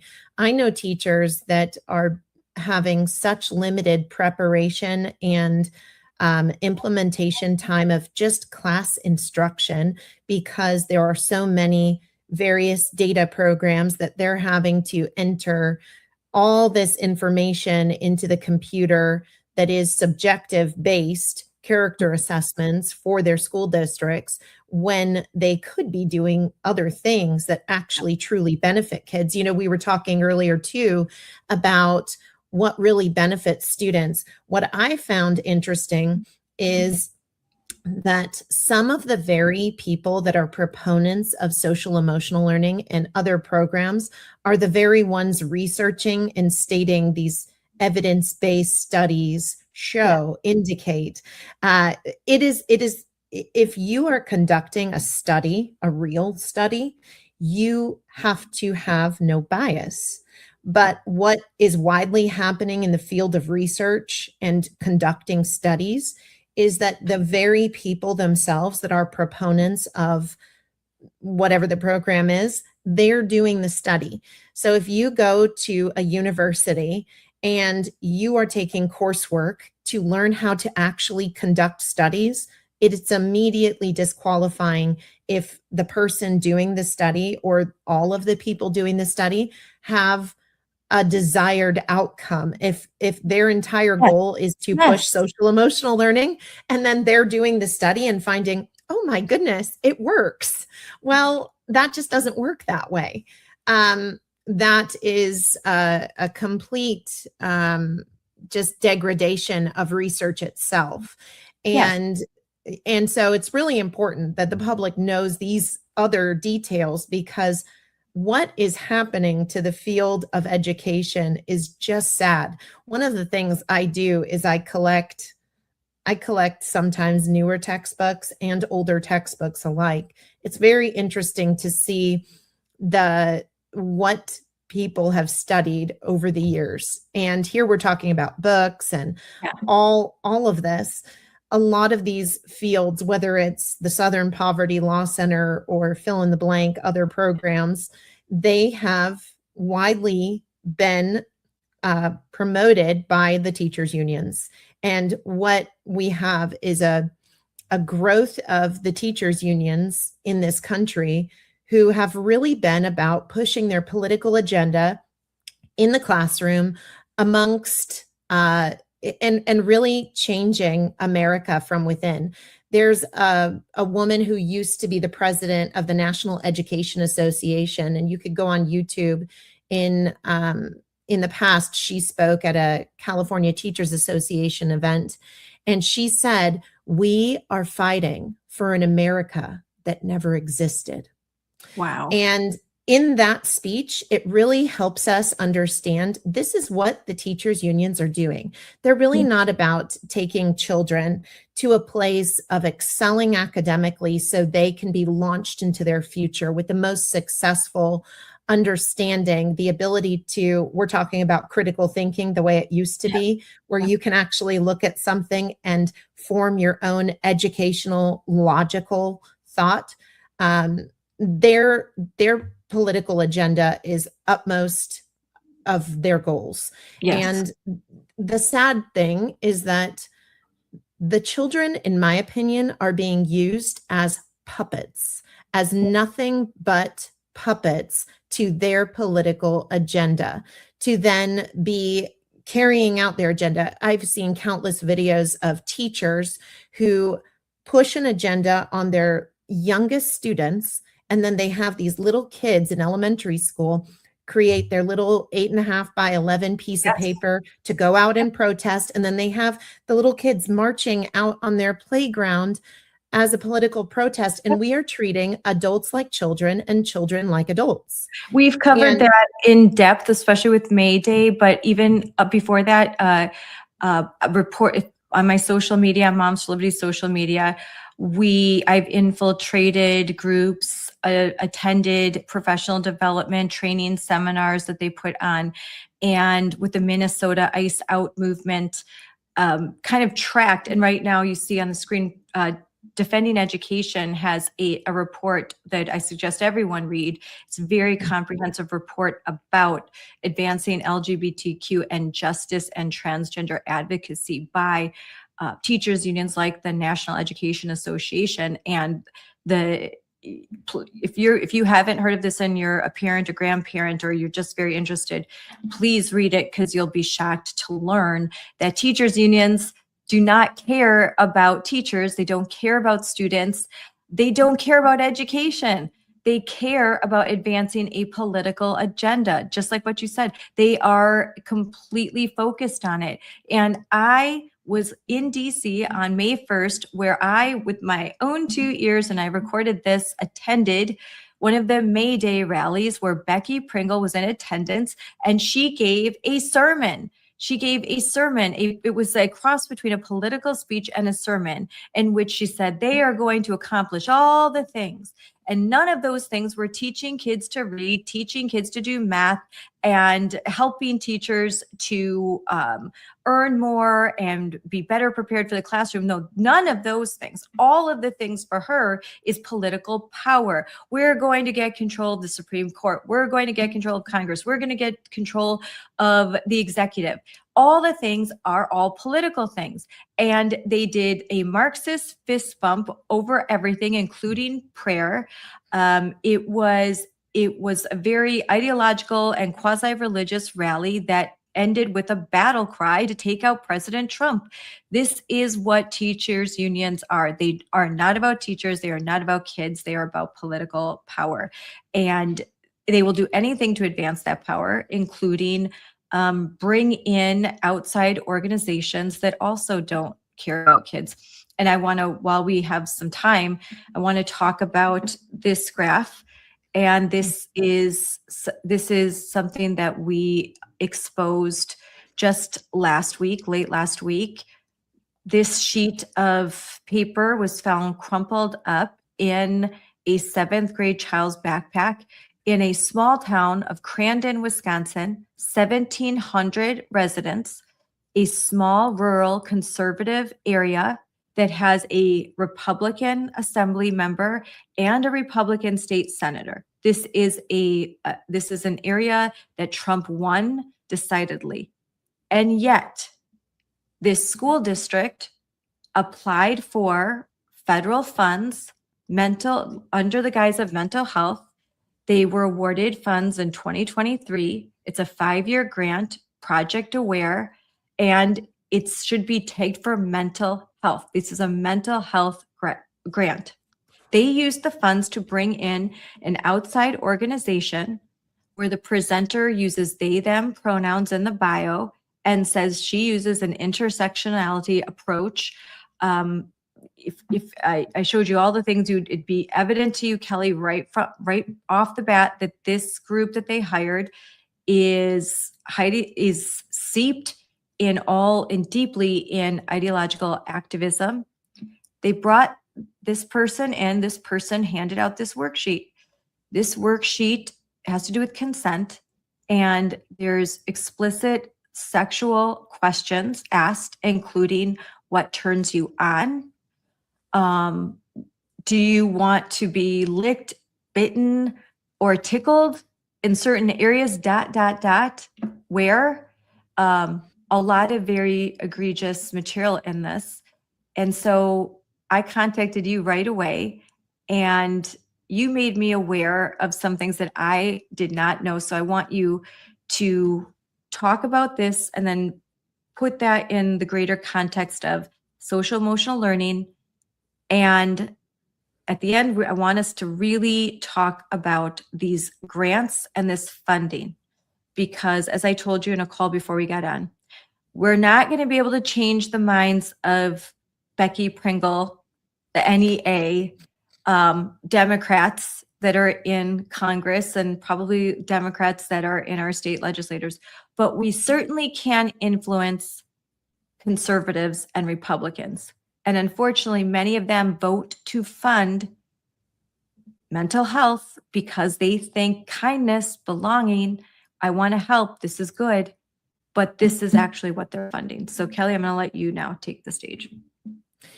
Yeah, well, and when you sent this to me, it was additional confirmation. When I started researching comprehensive sexuality education in December 2018, and then when I got very involved with grassroots efforts here in California to address the new California Healthy Youth Act that was being installed, that then caused our health framework to change, it was made very clear and understood that, again, everything that we hear, mental health, social emotional learning, kindness, conflict resolution, multi-tiered systems of support, ethnic studies, every single thing that we observe in schools needs to be asked, what does that definition, what does that word whole child, what does that word consent, how is it applied, how is it taught, through what lens of the educator or of the organizations? And consent is something I had spoken about in a breakout session I taught at the 2023 Moms for Liberty National Summit. It was jaw dropping, and you also talked about sexual pleasure. And I saw it all over this worksheet. They were talking about pleasure and consent. And so I was like, oh my gosh, this reminds me of what you talked about 3 years ago. And now I'm seeing. Because what most people don't realize, consent has been framed, especially after the Me Too movement, it was framed as a necessary teaching in order to prevent sexual assault. That on the surface sounds really good. But in actuality, the way consent is being taught by adults to minor children is as a sexual script, is exactly what you see in these ways of practicing consent. And it's also been a shift. It's been a shift from, I want you to think about this. When you're a child, I was one of these kids growing up. I was always helping the teacher. I was a teacher's aide. I was considered a high academically achieving student. I was being considered, and the school talked with my parents about bumping me up a grade because I wasn't feeling challenged enough. I was part of the GATE program, et cetera, et cetera. And when I was young, I was one of those kids. I wanted to strive for excellence. I wanted to be obedient. I wanted to do what I was told. I was taught from a young child the importance of obedience and things like that. Children like me need to have, and I did have, thankfully, because I had great parenting, children like me need to still be taught how to say no, and when and how to raise your voice and all of those things. Because when you have repeatedly been taught to be obedient in class, to your coaches, to your PE teachers, to walk in a straight line, all of those things, to go do your chores when it's time to go do your chores, to go get your homework assignments done, so that, you know, back when we were kids, it was get your homework done during the week so you could go outside and ride bikes with your friends, or, you know, run inside for TGIF, which was popular back then. Yeah. But what we're dealing with now is a reduced, almost non-existence of emphasis and teaching on how to say no, and an overemphasis on how to say yes. But it's not just how to say yes, it's enthusiastic consent. It is sexual scripts. So sometimes what they do is they will— That's exactly it. That's exactly what it was. They will have kids sometimes come to the front of the class, and they will give them a sexual script, and they will ask the kids to read the sexual script. Sometimes, you know, and we're talking about in an audience of your peers. We're talking about a variety of ages this might occur with. We're talking about sometimes in front of a guest speaker, which is basically a stranger that the teacher and the school district just introduced the class to. And now they're supposed to read this, sexual script and kind of act it out, or sit in circles and find a partner and act out these sexual scripts. So we're talking about from a perspective of early childhood development and understanding brain development and how this operates. Sometimes comprehensive sexuality education also encourages the instructors to explicitly ask for students to state more of the slang sexual terms. There is a book that is widely recommended by a woman named Heather Karina, and that book also encourages the use of these slang terms and gets into more explicit topics. And all to say, how consent is being taught by adults to kids through now, as you've observed, mental health, and through this is a manner in which reduces a child's natural healthy boundaries. It is an explicit, as you wrote there, it is an explicit sexual script where students are now being taught to normalize asking for sexual favors and agreeing to it. It's a completely separate thing. So if you're somebody like I was, where you lean towards, just going along with something in the sense of, wanting to do what you're told by, the various adults in your life, the teachers, the coaches, the instructors, it takes actually training to raise your voice and say, no. This is why there's such an emphasis for young people to take self-defense courses. Yeah. Why do we take self-defense? It's not because we don't, it's not because we just know it. It's because we need to be trained in it. Yes. We need to be trained in self-defense. It's not wrong to take a self-defense class. It can be a very good thing to do so. And it's not to say that you're going to need to use it. It's so that if you get into that situation, you do know how to defend yourself. You do know how to stand up for yourself. It's not a bad thing. And in the same way, what are they doing here? They're getting kids used to, as you wrote there, how does that feel? Yes. What would you like more or less of next time? There is nothing in this worksheet that is explicitly training kids how to say no. And this is, again, in a variety of the pizza. Do you think that that's a way to normalize, like, kids like pizza? Let's take a pizza analogy. And because on one side it'll say, like, what kind of toppings do you like on your pizza? Well, what kind of positions do you like in sex? It's, to me, really scary level of brainwashing and confusing kids using something that they like, that they're, and then conflating it with sex and consent. Well, and that's a big part of comprehensive sexuality education too, is normalizing everything and equating it as something totally normal.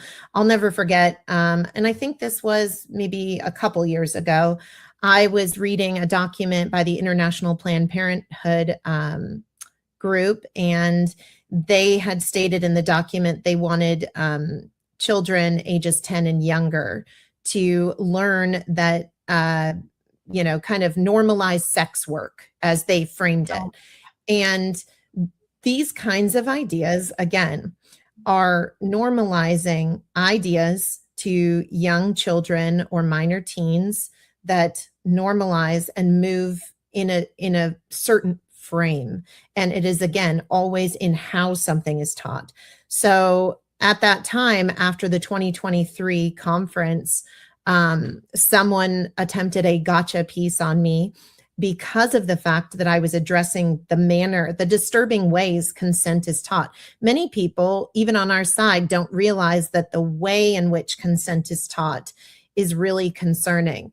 And if you're a seventh grader and you have to, suddenly you're with some classmate, or you're even potentially standing in front of the class and you're having to act out some sexual script, that is, adults don't even want to do that. Imagine adults having to do that in the workplace. Yep. No.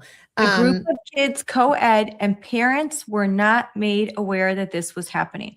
Parents were not given the opportunity to opt out. Why? Because it was under the guise of social emotional learning and mental health, an outside group brought in. So a parent couldn't know to ask, hey, what they didn't know it was happening. They couldn't ask, what materials are you going to give to my children? And this was all under the guise of mental health instead of human growth and development. Do you think it was an accident that they kind of structured this as mental health and not human growth and development, considering the fact that every state has statutory guidelines, and sometimes very comprehensive? In Wisconsin, we have 2 pages of guidelines, statutory law that schools have to follow when they're implementing human growth and development, because parents are so concerned about this topic and the way that it's introduced in schools. And they have fought very hard to be able to opt out of conversations, opt their children out when they violate their deeply held religious beliefs. So do you think it's an accident that the school district, like many, put this type of this training for children under the guise of a mental health breakout versus human growth and development?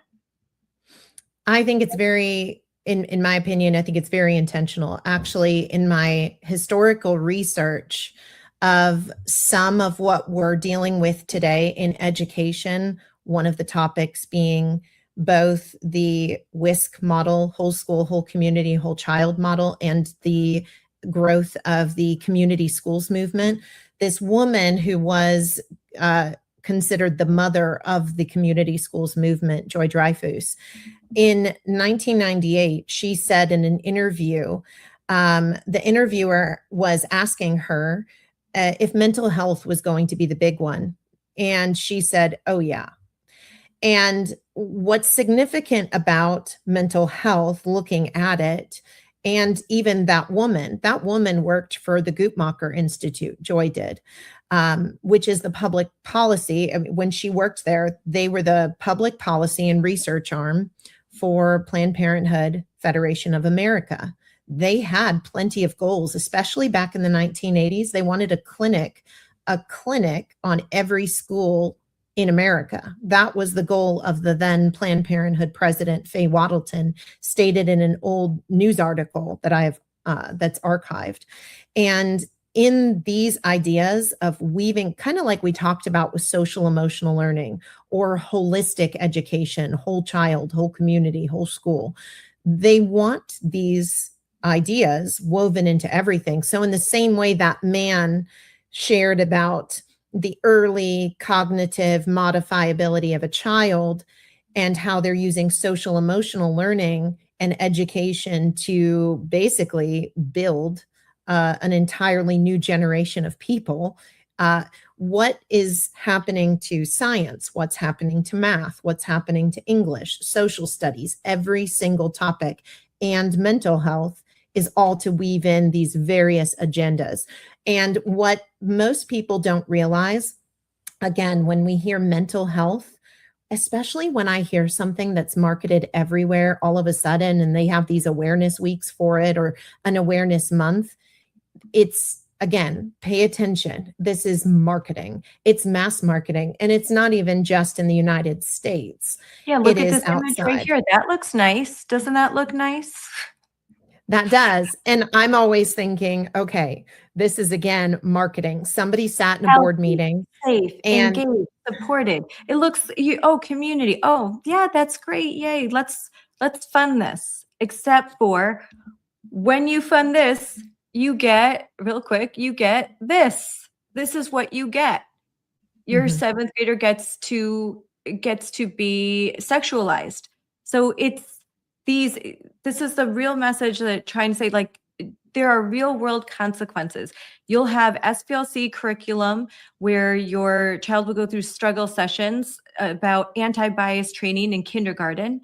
And then your 7th grader will learn about sex positions and sexual pleasure without you even knowing it. And it's going to be because of this here. I'll add this to stage again. But the whole school model. So continue. Well, yeah, and the whole school, whole community, whole child model, half of it was accredited towards an organization not just the United States Center for Disease Control, but also an organization that goes by its acronym ASCD, the Association for Supervision and Curriculum Development. I always love to go way into the history and the understanding and the organizations and the individuals to really understand and wrap my mind around this.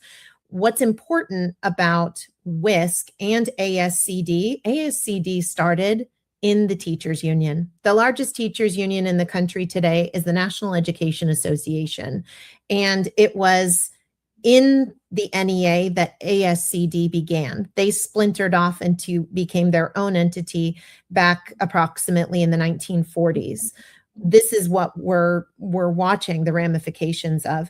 The community school model that I mentioned is designed to take a school and work again gradually towards this idea of making the school a hub of wraparound government social services, a big government model in every community. Is it supported by communists? Yes. Community schools is actually something I've posted about on Twitter. It's advocated on a website by the Communist Party, CPUSA. Wow. Democratic Socialists have put out demands for community schools. And how does the WISC model and community schools work in concert together? They're both working us in the direction of providing these wraparound services. Some of the key people who worked upon the development of the WISC model and its origins of coordinated school health, we're working with the proponents of community schools on other ideas and similar goals. They're all trying to get us working towards this idea of government services and particularly school-based health and mental health on campuses. But again, through what lens? It's health equity, and the social determinants of health. All right, let's look at this. Yeah, look at nurture, guide, empower. So this is what you're talking about, the ASCD, cultivate belonging. So all the feels are there. Well, and this is also interesting. So when I was referring to earlier this organization that was having this open air meeting in the lobby right before that Philadelphia National Summit, they had just been at that conference for ISTE. ISTE is the International Society for Technology and Education. ISTE joined forces with ASCD. So ASCD, you have this now, which is a global organization touting many different members from a variety of countries. And then you have ISTE, this International Society for Technology and Education. So they joined forces years ago and are working together to promote their ideas in education and education technology. So it's really important for especially parents to understand any ed tech program, everything that your child or teenager does on education technology in schools is able to be seen. Teachers can see what students may perceive as private chat amongst themselves. Teachers and school staff can see what students are Google searching. They are able to see a significant amount of what this young person does. Can you imagine? I mean, I think back on the days because I remember life before the internet. And I remember back when kids actually, wrote neatly folded in fun ways and passed notes in class. Students go to school and they get Chromebooks and other, devices that they're able to access in schools.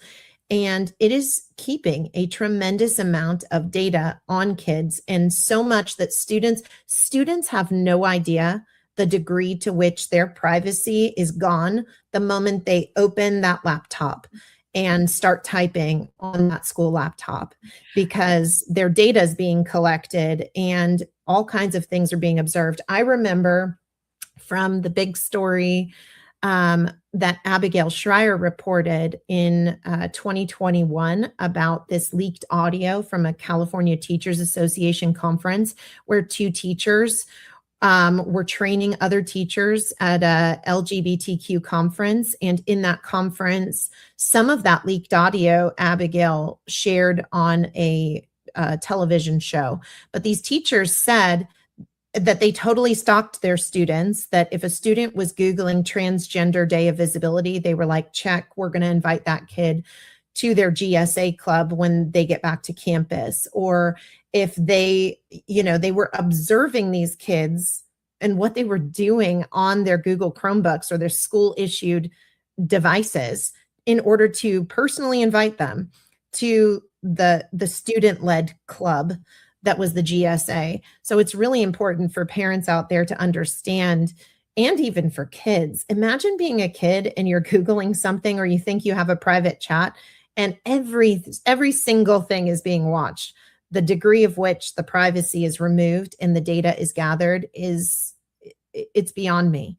And so the reason I brought up the notes in class, if you were a kid and you were passing a note to a friend in class and then the teacher grabbed it and read it, that moment of horror, like, oh my gosh, the teacher's going to read my note.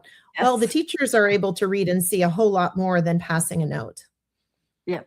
They're going to see a lot. And I have heard that kids get flagged just because of emails that are sent, texts. As far as my own kids, my daughter will not use, because she's aware she won't use these schools. She has her own computer, and she's like, I like they're watching. I didn't even have to tell her that. She's like, I don't like using it. I think that it's intrusive, and I know for a fact that they're watching because the kids talk, and that there are kids that suddenly get flagged for counseling, or they are asked to go into an office because of things that were emails and stuff. So, I mean, and you'd think, well, that they might say, well, we're monitoring. We want to make sure that we catch, like, let's say there's a kid that's very depressed or anxiety, and we want to help them. But there's other things. They're tracking data. This is very important data for the purposes of marketing. People want to buy this kind of data. That's why, that's all the with Instagram, with Facebook, with Meta, the lawsuits, they gear content towards kids so that kids, they can influence them to buy products, to watch shows, to, it all comes down to money and marketing. It's not just ideology. It's money. And data mining that's very valuable knowledge for people that are trying to design things so they can sell things. Right. Well, in addition to that too, that is a very important point. And then in addition to that, what is also happening is data is then gathered and used to push other agendas. So for example, the Healthy Kids Survey, where they're asking questions about a whole myriad of sexual topics and a variety of, a whole range of ideas. Do you they use then different pronouns? Yeah. And they leading questions. It can start off with, do you eat broccoli? How often, how many hours of sleep do you get? And it seems pretty innocent. And then suddenly it goes, do you know how your parents vote? Is there a gun in the house? Asking like what religion or what faith, different like intrusive family questions. And then they ask about their sexuality, how, are they taking pills, drug use, all of these things. And what are they doing with that data? How is that used? I think it's used a lot in order to justify bringing in more and doubling down on DEI and more social emotional learning. And, they never do these things and think, oh, we're doing a great job. We don't need to hire more diversity counselors or more counselors. They think, we need more. Yeah. Well, and what you said is a really good point. One thing is under CDC's DASH program, they might often say that, this many students surveyed said this, thereby then they create the need then because of this, we need fill in the blank program that maybe they were already planning in advance before. And the other thing that's really important for people to understand is that, kids can say no. And encourage kids to say no. I would encourage parents too, as much as is possible, to assert your role as parent in your child's life. Opt out, send that opt out every first start of the school year to the superintendent, the principal, and every school teacher that your child might interact with. And then ask the school district. This part's really important. Ask the school district where your child will be when they're opted out, who will be their adult supervision, how will the school notify a substitute teacher or new staff member immediately. Like, let's say a teacher has to call in sick for work, or they had car trouble, and there's immediately a substitute. What is the school's process in place to ensure that the substitute immediately has that communication of what your child is opted out of and the plan in place? Because things do happen with opt-outs, and it's important to have the school communicate that to you, the parent. I'm glad we're talking about this, because I want to, let's take the last segment and let's talk about the call to action. So we've demonstrated lots of issues. What can parents do right now in order to, I know it's the end of the school year, but this is prime time for climate surveys. So that's one thing. But what can parents do now, and what should they do now? They're about to have the whole summer. What should they do for the next school year? How can they be the best advocates for their children? And how should they start to put on their little sleuth hat and start digging over the summer?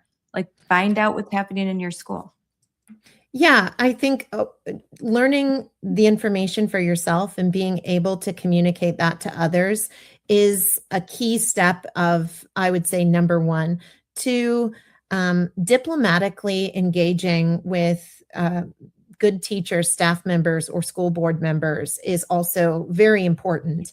And then at the state and federal level, one of the things that you shared that was important about Project Aware is the federal funding. We always need to follow the money. And in doing so, it's important to really engage at the federal and state level with legislators and communicate to them about these various programs that are being federally funded. Because I think when people hear mental health in schools, or they hear a lot of, even the school-based health clinic model is being marketed under dental and eye care. It has for years. Sometimes recently there was a federal hearing where it was school-based health centers were promoted favorably as a mechanism to treating kids for type 1 diabetes. So that is how they're promoting it. That's the little bit of bait. They're not telling people mental health programs in schools, by and large, offer promotion of gender ideology. They're not saying that sexual and reproductive health and the promotion of comprehensive sexuality education is also taking place at school-based clinics. This is not what's being shared. So getting that information out there is key. Helping people understand that social emotional learning, it's looking beyond the marketing, and it's no different. I often tell people, if you're up late at night and the infomercials come on with the fake people clapping in the audience, typically we can see right through that. Yep.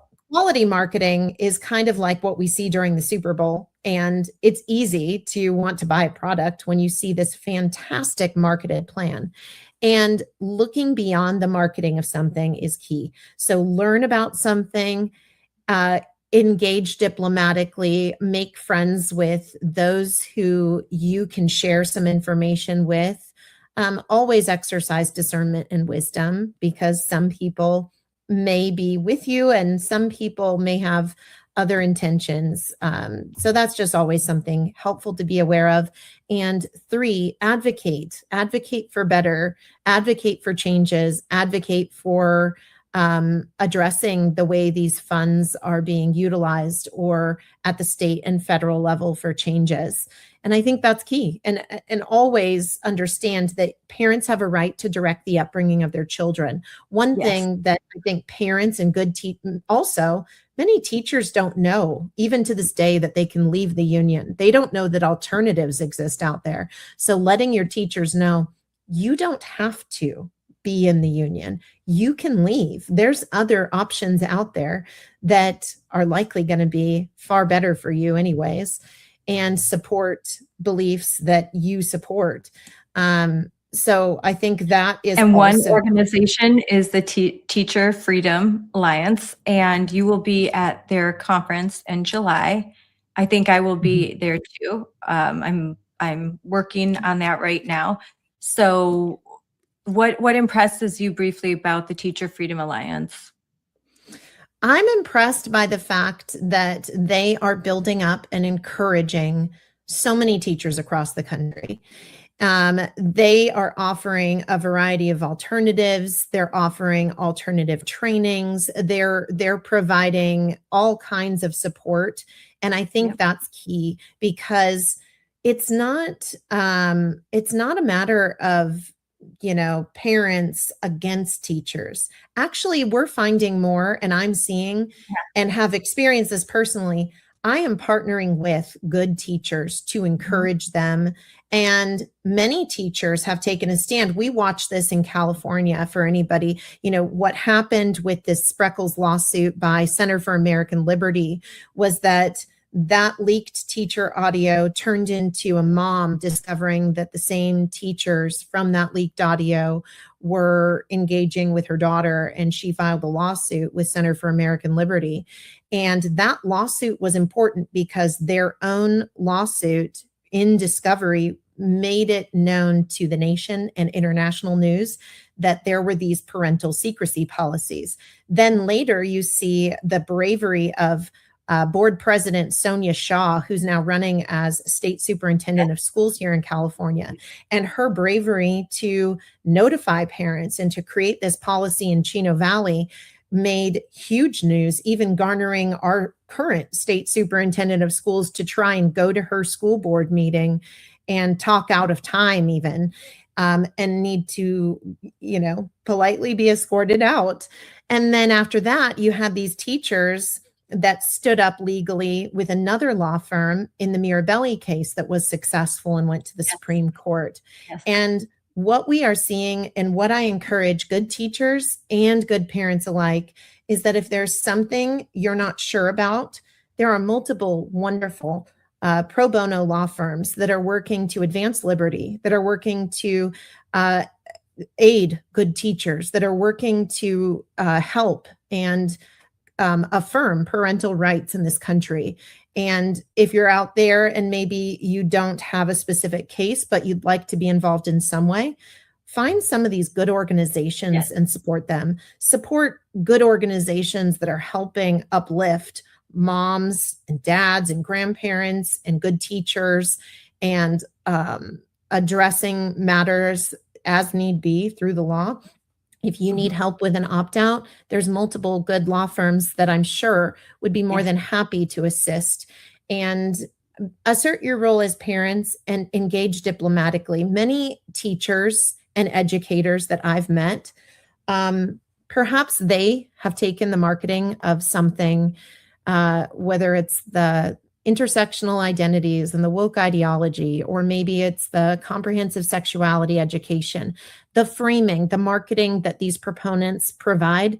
I will say they are strong in their marketing. It is good marketing, but it's a lie. And many people have come out and they've become curious first.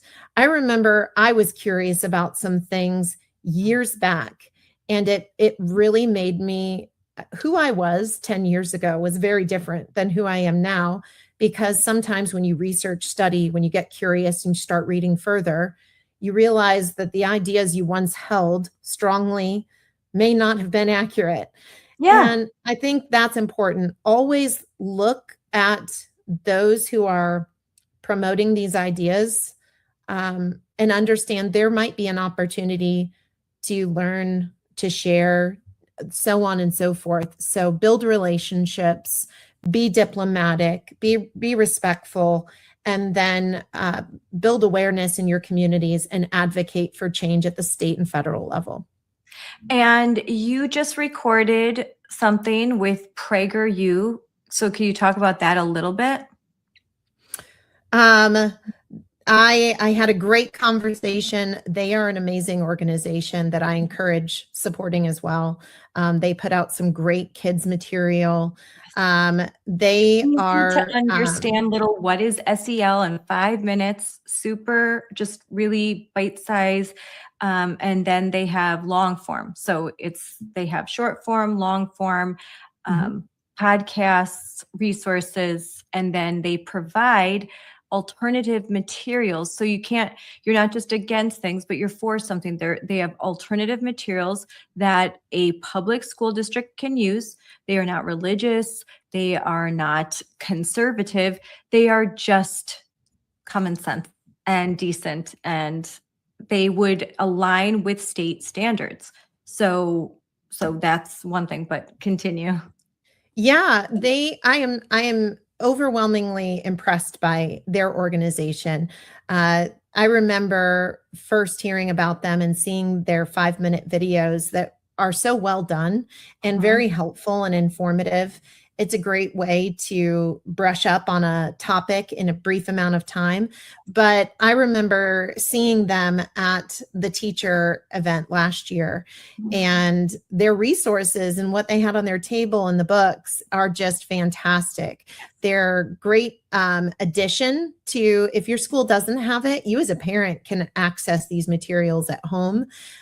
It's great supplement, great conversation. You know, one of the things I always think about growing up myself, I was raised in public school, is that the time spent with family, growing strong families, is oftentimes those dinner table conversations or sitting around the table and talking about sharing some strengths or some struggles, or sitting around and really talking about a value or learning something new as a family, or going out and going for a walk, or all kinds of things. But build up your family, make those memories together, always make sure that stays front and center. But this organization, I'm just so thankful for them. I'll share in the future definitely more, and I'm excited for what they're doing. To be announced, so that'll be coming out. But in the meantime,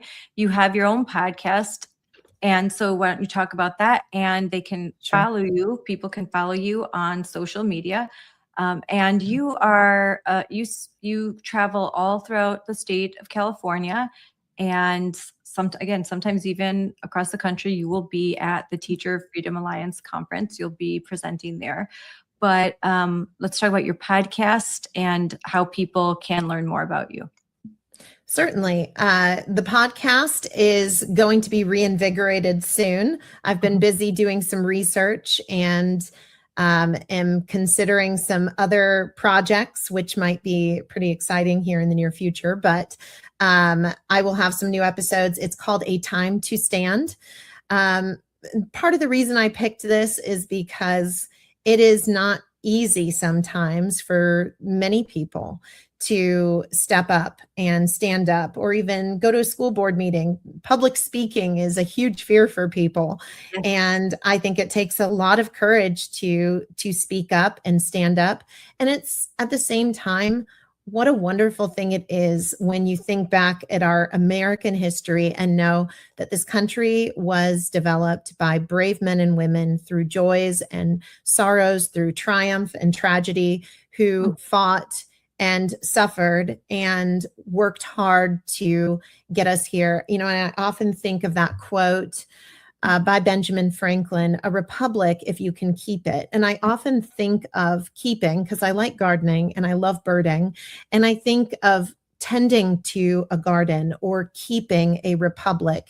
It does take our effort to tend to keep something. That idea, that analogy, if you can keep it, means not just holding on or keeping something. It actually means that the daily involvement, the action, the things that it take, if I go out to my garden and I don't tend to it, the plants will suffer, and the weeds will grow and build. And what an important role we have as the people of this country to get out there and vote, to get out there and be involved beyond voting, to find ways to encourage and care for others in our communities, to build up others, and to get involved. So more than not, it is a time to stand. It's a time to get involved. It's a time to protect children who are being so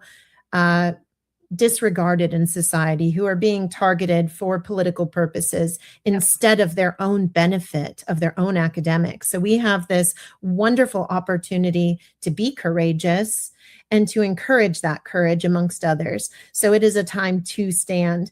And I think that, the podcast, what I have sought to do in the past particularly is to interview amazing people who are also on the front lines, exposing a myriad of topics.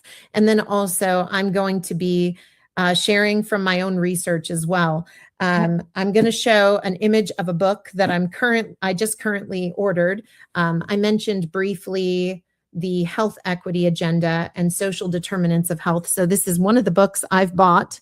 And it is a justice-oriented book on this social determinants of health. And it says it is for health justice. Yep. So I'm always learning, always reading, and there are some great accounts to follow. If anybody is looking for help, they can reach me. I'm pretty involved on Twitter, X, Yes. sorry. Yes. Yes. And my social media account is Kelly SKE.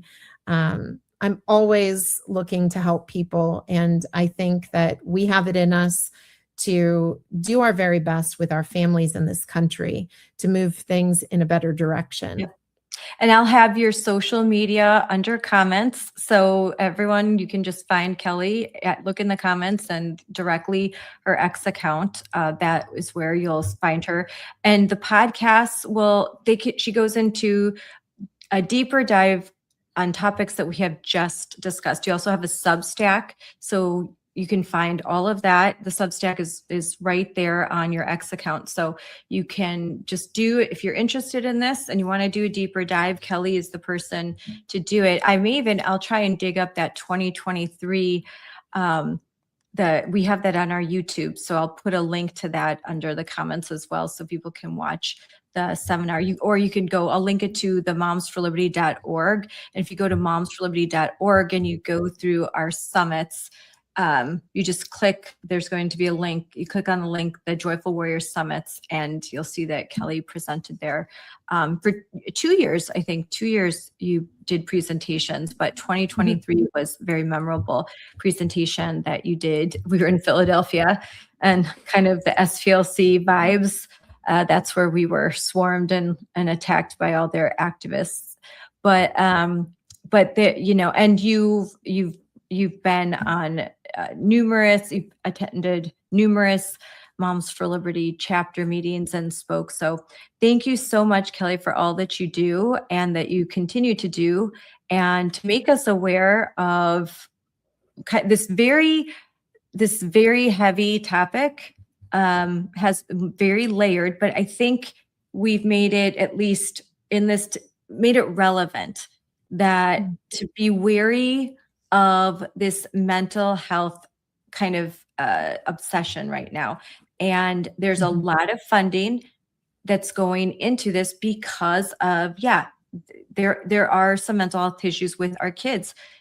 Social media, COVID, kind of the after effects of the COVID shutdowns and lockdowns, the insanity, the DEI insanity, what happened under the Biden-Harris administration for 4 years.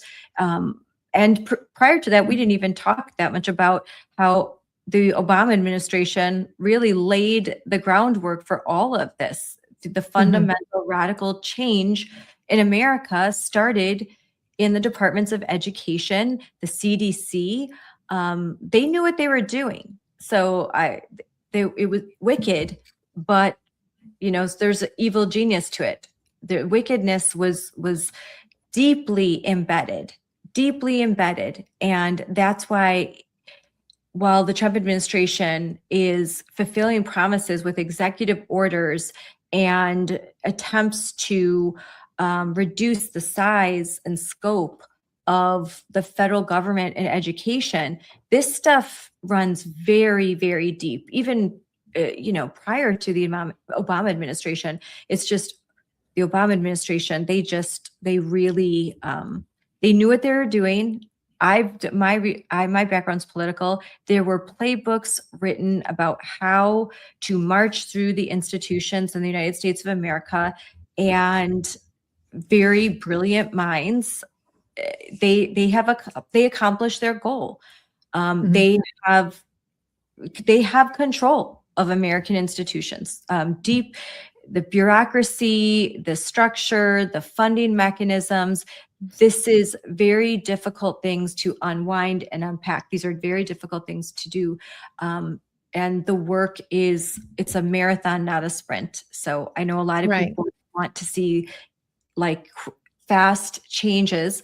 But even in states like Florida, where you've got an amazing governor, you've got a GOP-controlled state legislature, you've got the will of the people behind you, teachers' unions are digging in their heels every day in Florida and making change laborious and difficult. So you have to have that sort of iron will, like you see statewide in the DeSantis administration, to affect change. And there's only so much the federal government can do in education. We don't want the federal government to have a lot of power over our state education. Even you're in California, it sucks. You wish that the federal government could just wave a magic wand, because it's a real struggle for in states like California, Illinois, in Minneapolis, and so many others. But there are limits to what the federal government can do. But what they do is they fund. There's a lot of federal funding that goes into these mental health programs, into human sexuality programs, CDC, all of that. So there is where defunding and starving the beast, that's what the federal government can do. And that's what they need to do. And that's what we must try to influence them to do. Of course, there are lawsuits, challenges that can slow the pace of change. But overall, I'm very pleased with the efforts of the Trump administration. It's a very difficult task that they're taking on. And I know that you are like, here I am. I'm willing to help. So anyone listening, anytime. Kelly's your girl. Like, she can really help you understand some of the complex frameworks that are in place and how to root them out. I would fly to DC in a heartbeat, and I would love to meet with any of them.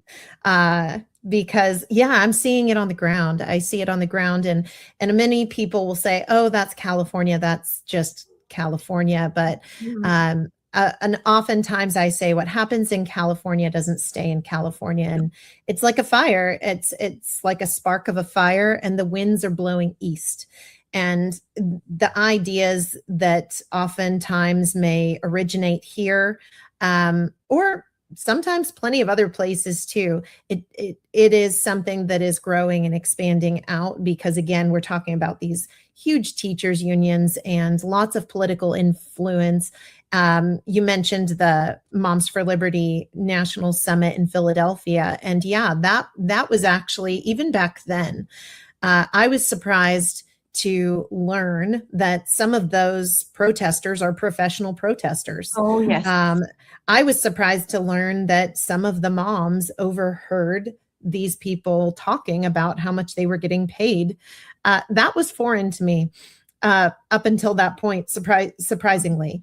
But with regards to the educational matters that we're facing across this country, I do think awareness is our start, and then building that awareness amongst those who are our wonderful, public servants that are out there day in and day out working for the in their public service for the citizens. And so being able to bring those up and share with them is a wonderful opportunity.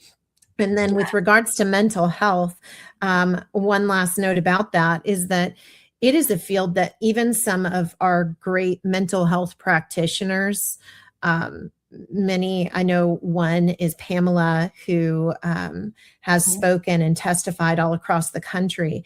And she has shared how this field of mental health has so significantly changed. And it makes it tough because if you're actually somebody going through something that would require some mental health support, it is difficult looking at this field and thinking, who do I go to for help if you're in that kind of need? And especially what we're observing with the field of school-based mental health, it is very much being operated through the lenses that we discussed, through these ideas of intersectionality. I remember in my observation of some of these apps that schools are contracting with in order for students to receive kind of digital mental health, seeing gender ideology all across the board of these mental health providers in our schools. But in addition to that, ideas being promoted like climate anxiety and whatnot. Now, I doubt that, some 6th or 7th grader or even a 9th grader, unless somebody has taught them something on that subject, it's not likely going to be their utmost top anxiety. It may not even make the mold, but just the content and material that some of these programs provide is introducing them to new anxieties. And one more thing I wanted to mention is that when you think of the field of mental health and social emotional learning in schools, even school-based clinics, it is important for us to be aware of the fact that in order for those school-based clinics to substantiate their own existence, the funding of their own staff, what do they require? They require a steady clientele. And when you think about social emotional learning, you have to understand, if it really is for kindness and conflict resolution, then you'd see this huge expansion of those benefits received and a reduction in need for services. With the school-based clinic, they're going to need that steady clientele to substantiate their existence, and marketing that to kids, or asking teachers to refer students to the school-based clinic, or asking school staff to give tours of the school-based clinic so that kids start to begin feeling comfortable even going in there, is all part of the marketing plan. And when I think of the most activists, the biggest activists for the LGBTQIA plus curriculum, for secret policies where the school will have separate medical records for kids that are identifying as non-binary or gender fluid or transgender, that basic advocate for this gender ideology and DEI will be a school counselor. And I have heard stories where one school counselor can come in and just wreak so much havoc on a district, because oftentimes they'll be considered the expert that the superintendent will go to when it comes to how they should set up the framework for social emotional learning, and what should we make of the results of the student climate survey. They are very powerful, these school counselors. And lots of times they end up being the Title IX coordinator too.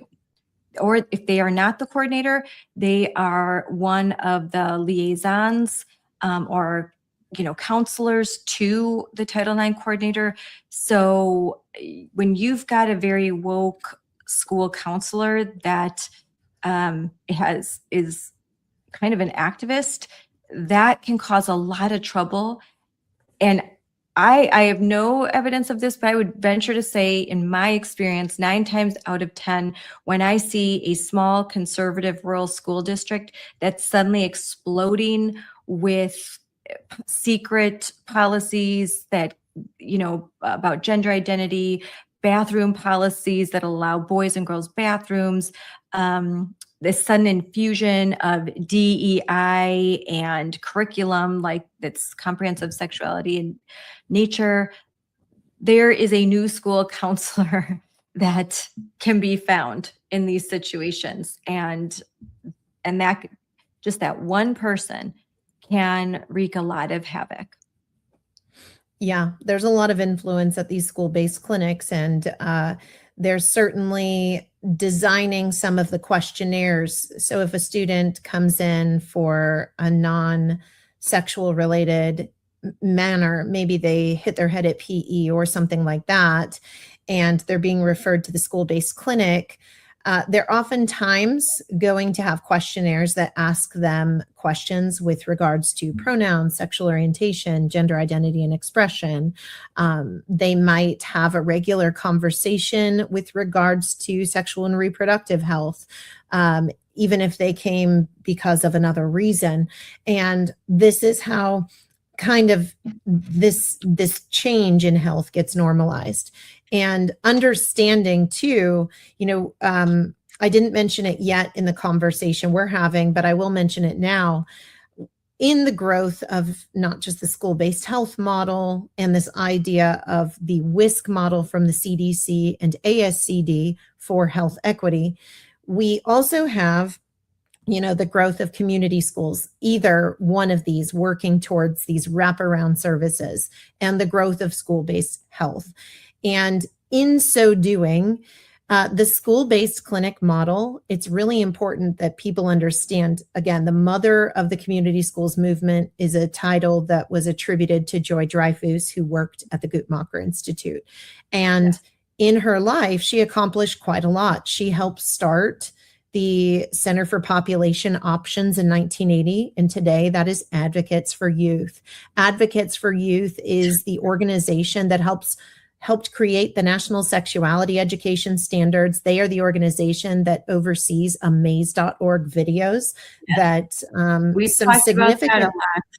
Yes, and then it is out of the Advocates for Youth and Center for Population Options that this same woman, Joy Dreyfus, also helped advance an organization that was originally the National Assembly on School-Based Healthcare, and today under another name, School-Based Health Alliance. And so these organizations are helping build this school-based health model. They're helping with the conferences for them. They're helping with kind of the guidance documents and ideas for how they will run these clinics and trainings. And thereby, it's no surprise. This is sometimes why I call it the school to sterilization pipeline. Sometimes I refer to it as the school to Planned Parenthood pipeline. But when you think about health, when you think about mental health, when you think about any of the topics we discuss, social emotional learning, consent, sex education, anything, it is always who put this together, what organizations, what agendas are there, and how. How is this taught? How is this implemented? And under what mechanisms, what teachings, what other ideas are woven into this? And once we're made that awareness, then we can show that to others, and then we can really begin to open people's eyes to this, because sometimes even the proponents don't know. And once people start to realize what's really going on here, I know we only mentioned it briefly, that idea of sexual pleasure in the presentation I gave. It's because at the very top, there's an organization focused on pleasure that's working with the WHO, and that was mentioned in source documents I read from the International Planned Parenthood Group. And education is key. Information from original source documents is key. And then seeing what we may do to, because we're ultimately working to help strengthen and encourage the family. We're working to protect children and teens. We're working to advance education, and we're working to support and encourage and build friendships with good teachers and good school board members and staff too. So all that we can do, we're trying one day at a time. Like you said, it's a marathon, not a sprint. And we're just here for the advancement of liberty and all those other important causes that are worth protecting, that are worth fighting Yes. for. And you have to, when I was at the GOP state convention in Wisconsin this weekend, I spoke with someone who told me that at the Cambridge School District, again, a small school district in Wisconsin, that I'm looking through my notes right now, that there were surveys, end of year school climate surveys that asked kids, what pronouns do they use at school? Do they use different pronouns at school than they do at home? How do they identify? All of those kinds of questions. And that a therapist and social worker would pull kids out based on some of the answers to the survey or based on some self-identification in classrooms, pull kids aside before teacher conferences and ask, should we use a separate name, separate pronouns? Like, do we have permission to use your name, your given name, or, your, what they call their dead name, or do we use your new name, new pronouns? And they get permission, and they keep separate records and have notes, and, they keep track of this stuff. So it's happening. And again, I think a lot of times the school counselors and the so-called mental equity professionals that are on the campus of a school district are the kind of guardians of woke, and they are the loudest, and sometimes and that's difficult. It's difficult because they will use language, they will weaponize language, like, oh, the kids will they'll harm themselves. If we don't do this, they're going to be dead. They're going to be unalived. We have to do this. Their mental health depends on this. So they weaponize empathy. No one wants to see a child suffering. No one wants to contemplate that a child could take their life. So that kind of language will have people kind of shut up, and they won't stand. So what you have to understand is that kids have been coached to say these things. You and I have attended how many seminars with medical health professionals and detransitioners that will tell us exactly how they're coached, what the process is, that what they're told to say in order to get what they want.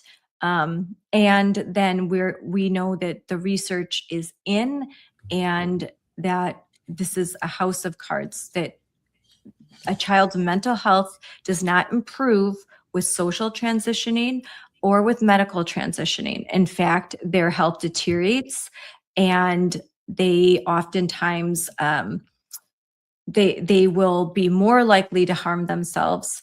And frankly, I just read a study that stated definitively they don't know what's happening to kids and adults after they go through a transition. They're not being tracked properly.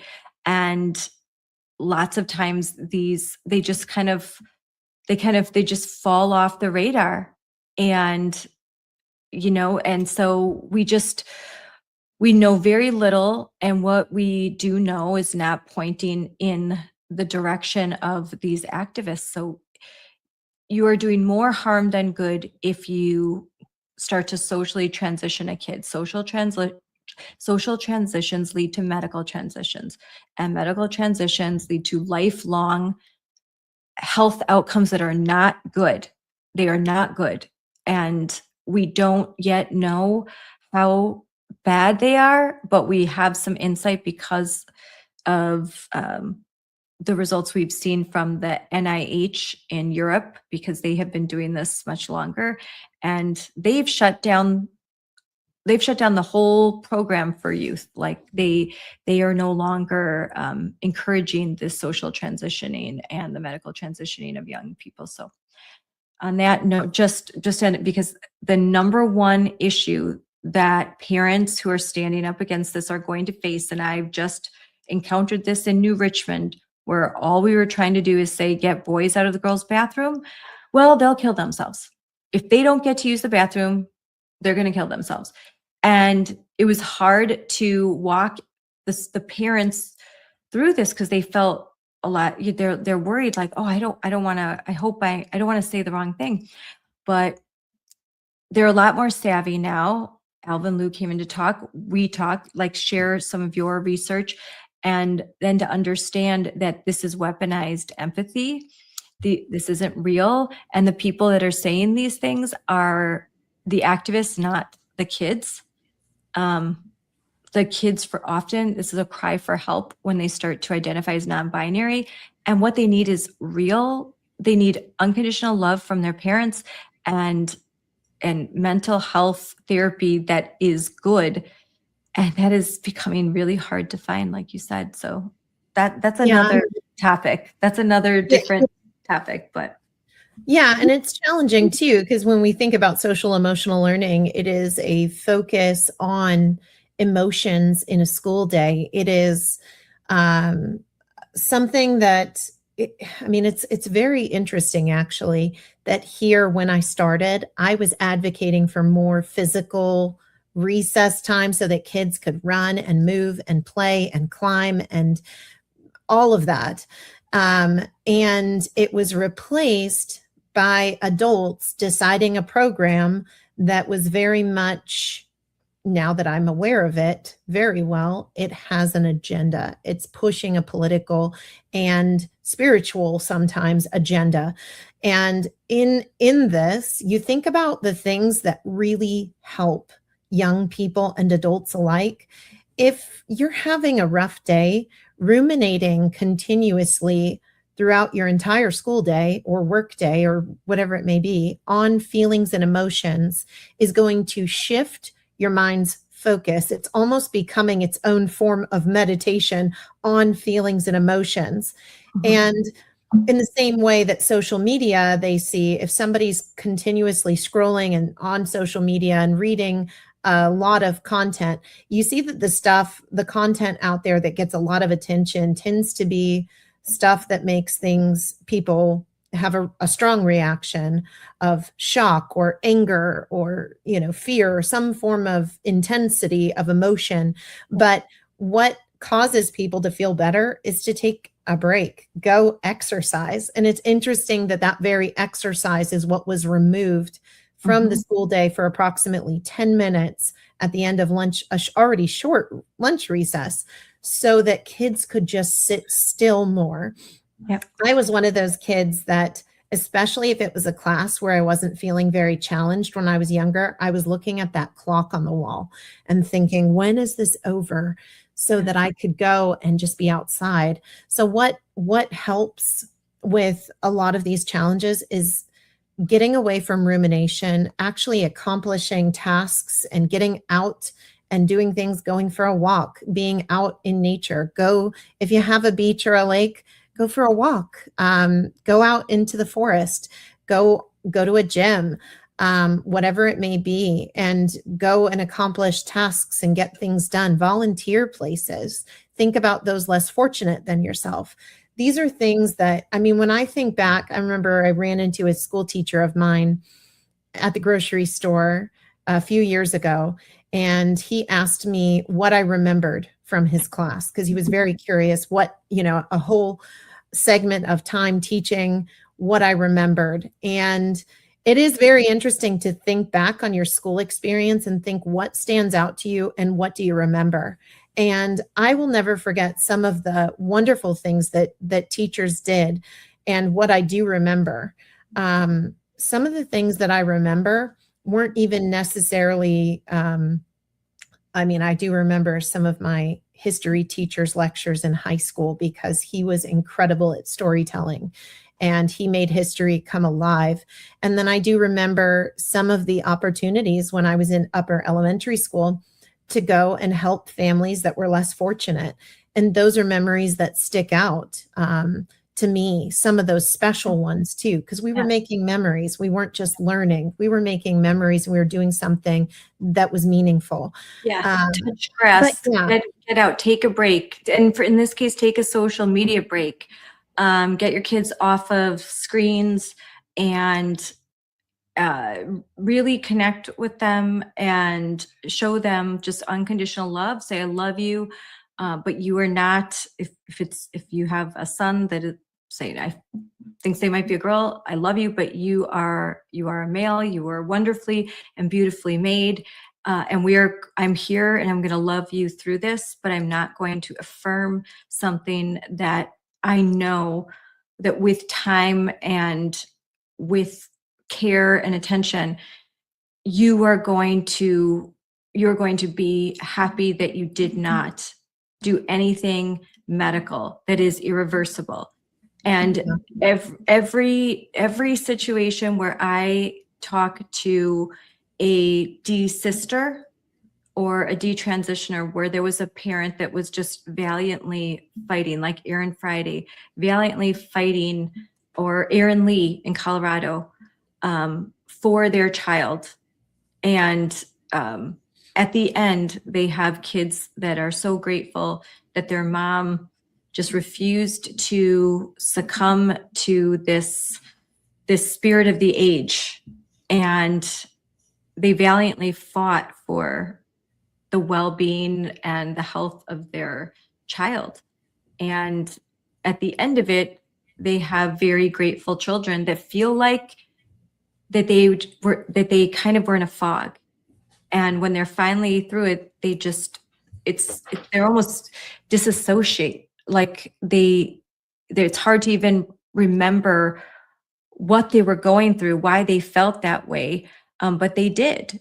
And it's a very real thing. What's happening to these kids is very real. Their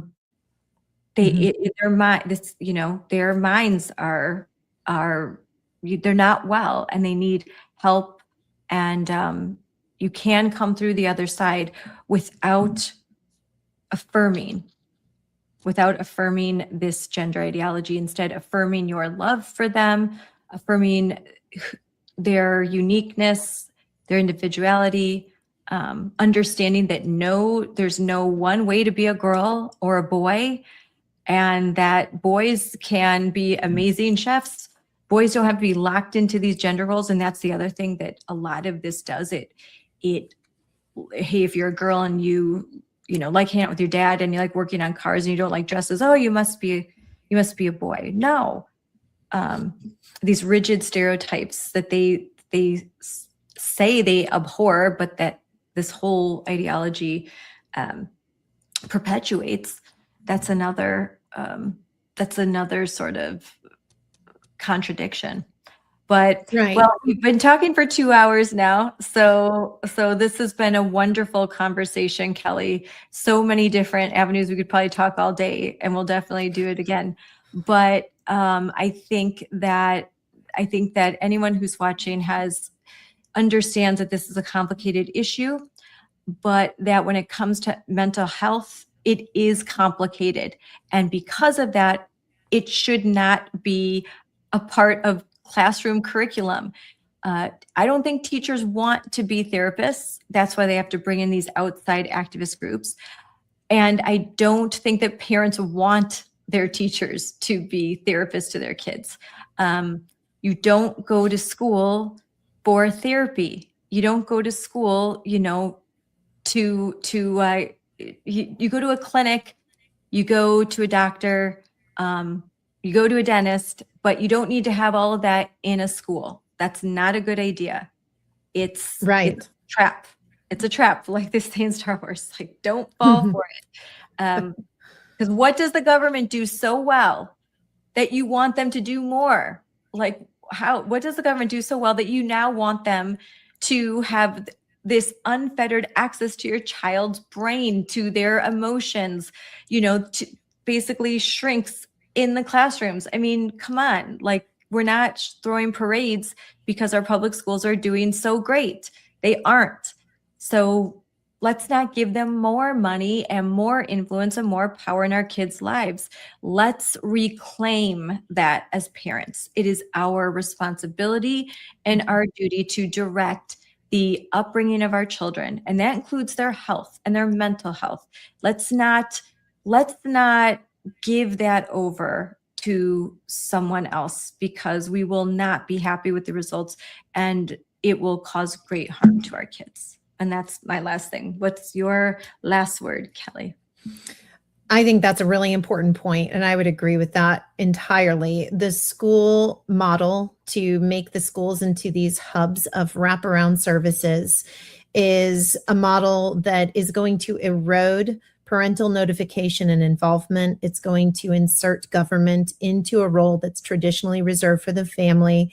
And already in Virginia, with the new governor that was elected, she ran her campaign on a promise to expand community schools.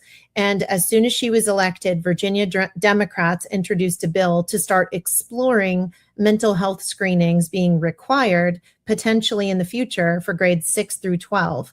And we're used to seeing, especially here in California, the state in California mandated comprehensive sexuality education through the California Healthy Youth Act. Just a footnote on healthy and safe, and those words have been marketed terms that have been captured by those promoting other agendas. So when you hear healthy youth or you hear safe schools, just be wary of that, because it does not mean what you think it means. But going back to Virginia, we're used to seeing curricula get mandated, get started in the state as a bill, get passed, get signed into law. But if health enters, as much as it already has, continues to enter into the education atmosphere, then what Virginia is doing is something we all need to be attentive to. Because if they do mental health mandated screenings, then that is a health mandate. We're used to educational curricular content being mandated, but this is an entry point into mandating some form of mental health. And that, again, we're talking about mission creep, erosion of the family, and inserting government into a place that it has not been. Yeah. And this is something we must pay attention to and start advocating about, especially with regards to funding, policy, etc. We need to make the leaders, our public servants, aware so that they can act and do so diplomatically. Get out there, get involved. We have a republic if we can keep it. So tend to it. If you can keep it, that's how the perfect way to end that. This is a republic if you can keep it. And one way, surefire way to lose it is to acquiesce on K through 12 education and to just kind of roll over and say, well, it's just too big, something too big. We can't tackle it. We can't win this. We absolutely can win this, because parents can, in this fight, parents can change everything. But we have to be aware and we have to be willing to stand up and fight. So, thank you, Scarlett, for having me. Always a joy. Thanks for coming on. It's always so wonderful to have you, Kelly. Thank you so much. Thank you too. As always, that was a wonderful conversation with my friend Kelly. As a reminder, remember, parents, search your school district website. Look for social emotional learning, mental health literacy. Look for Learning for Justice, Southern Poverty Law Center, Advocates for Youth. Ask questions about human growth and development. Ask questions about restorative practices. Really do some digging about equity. What does that mean? What are the DEI programs? Who is your school counselor? Have some conversations with that person. Have some diplomatic, respectful conversations with all of your child's teachers.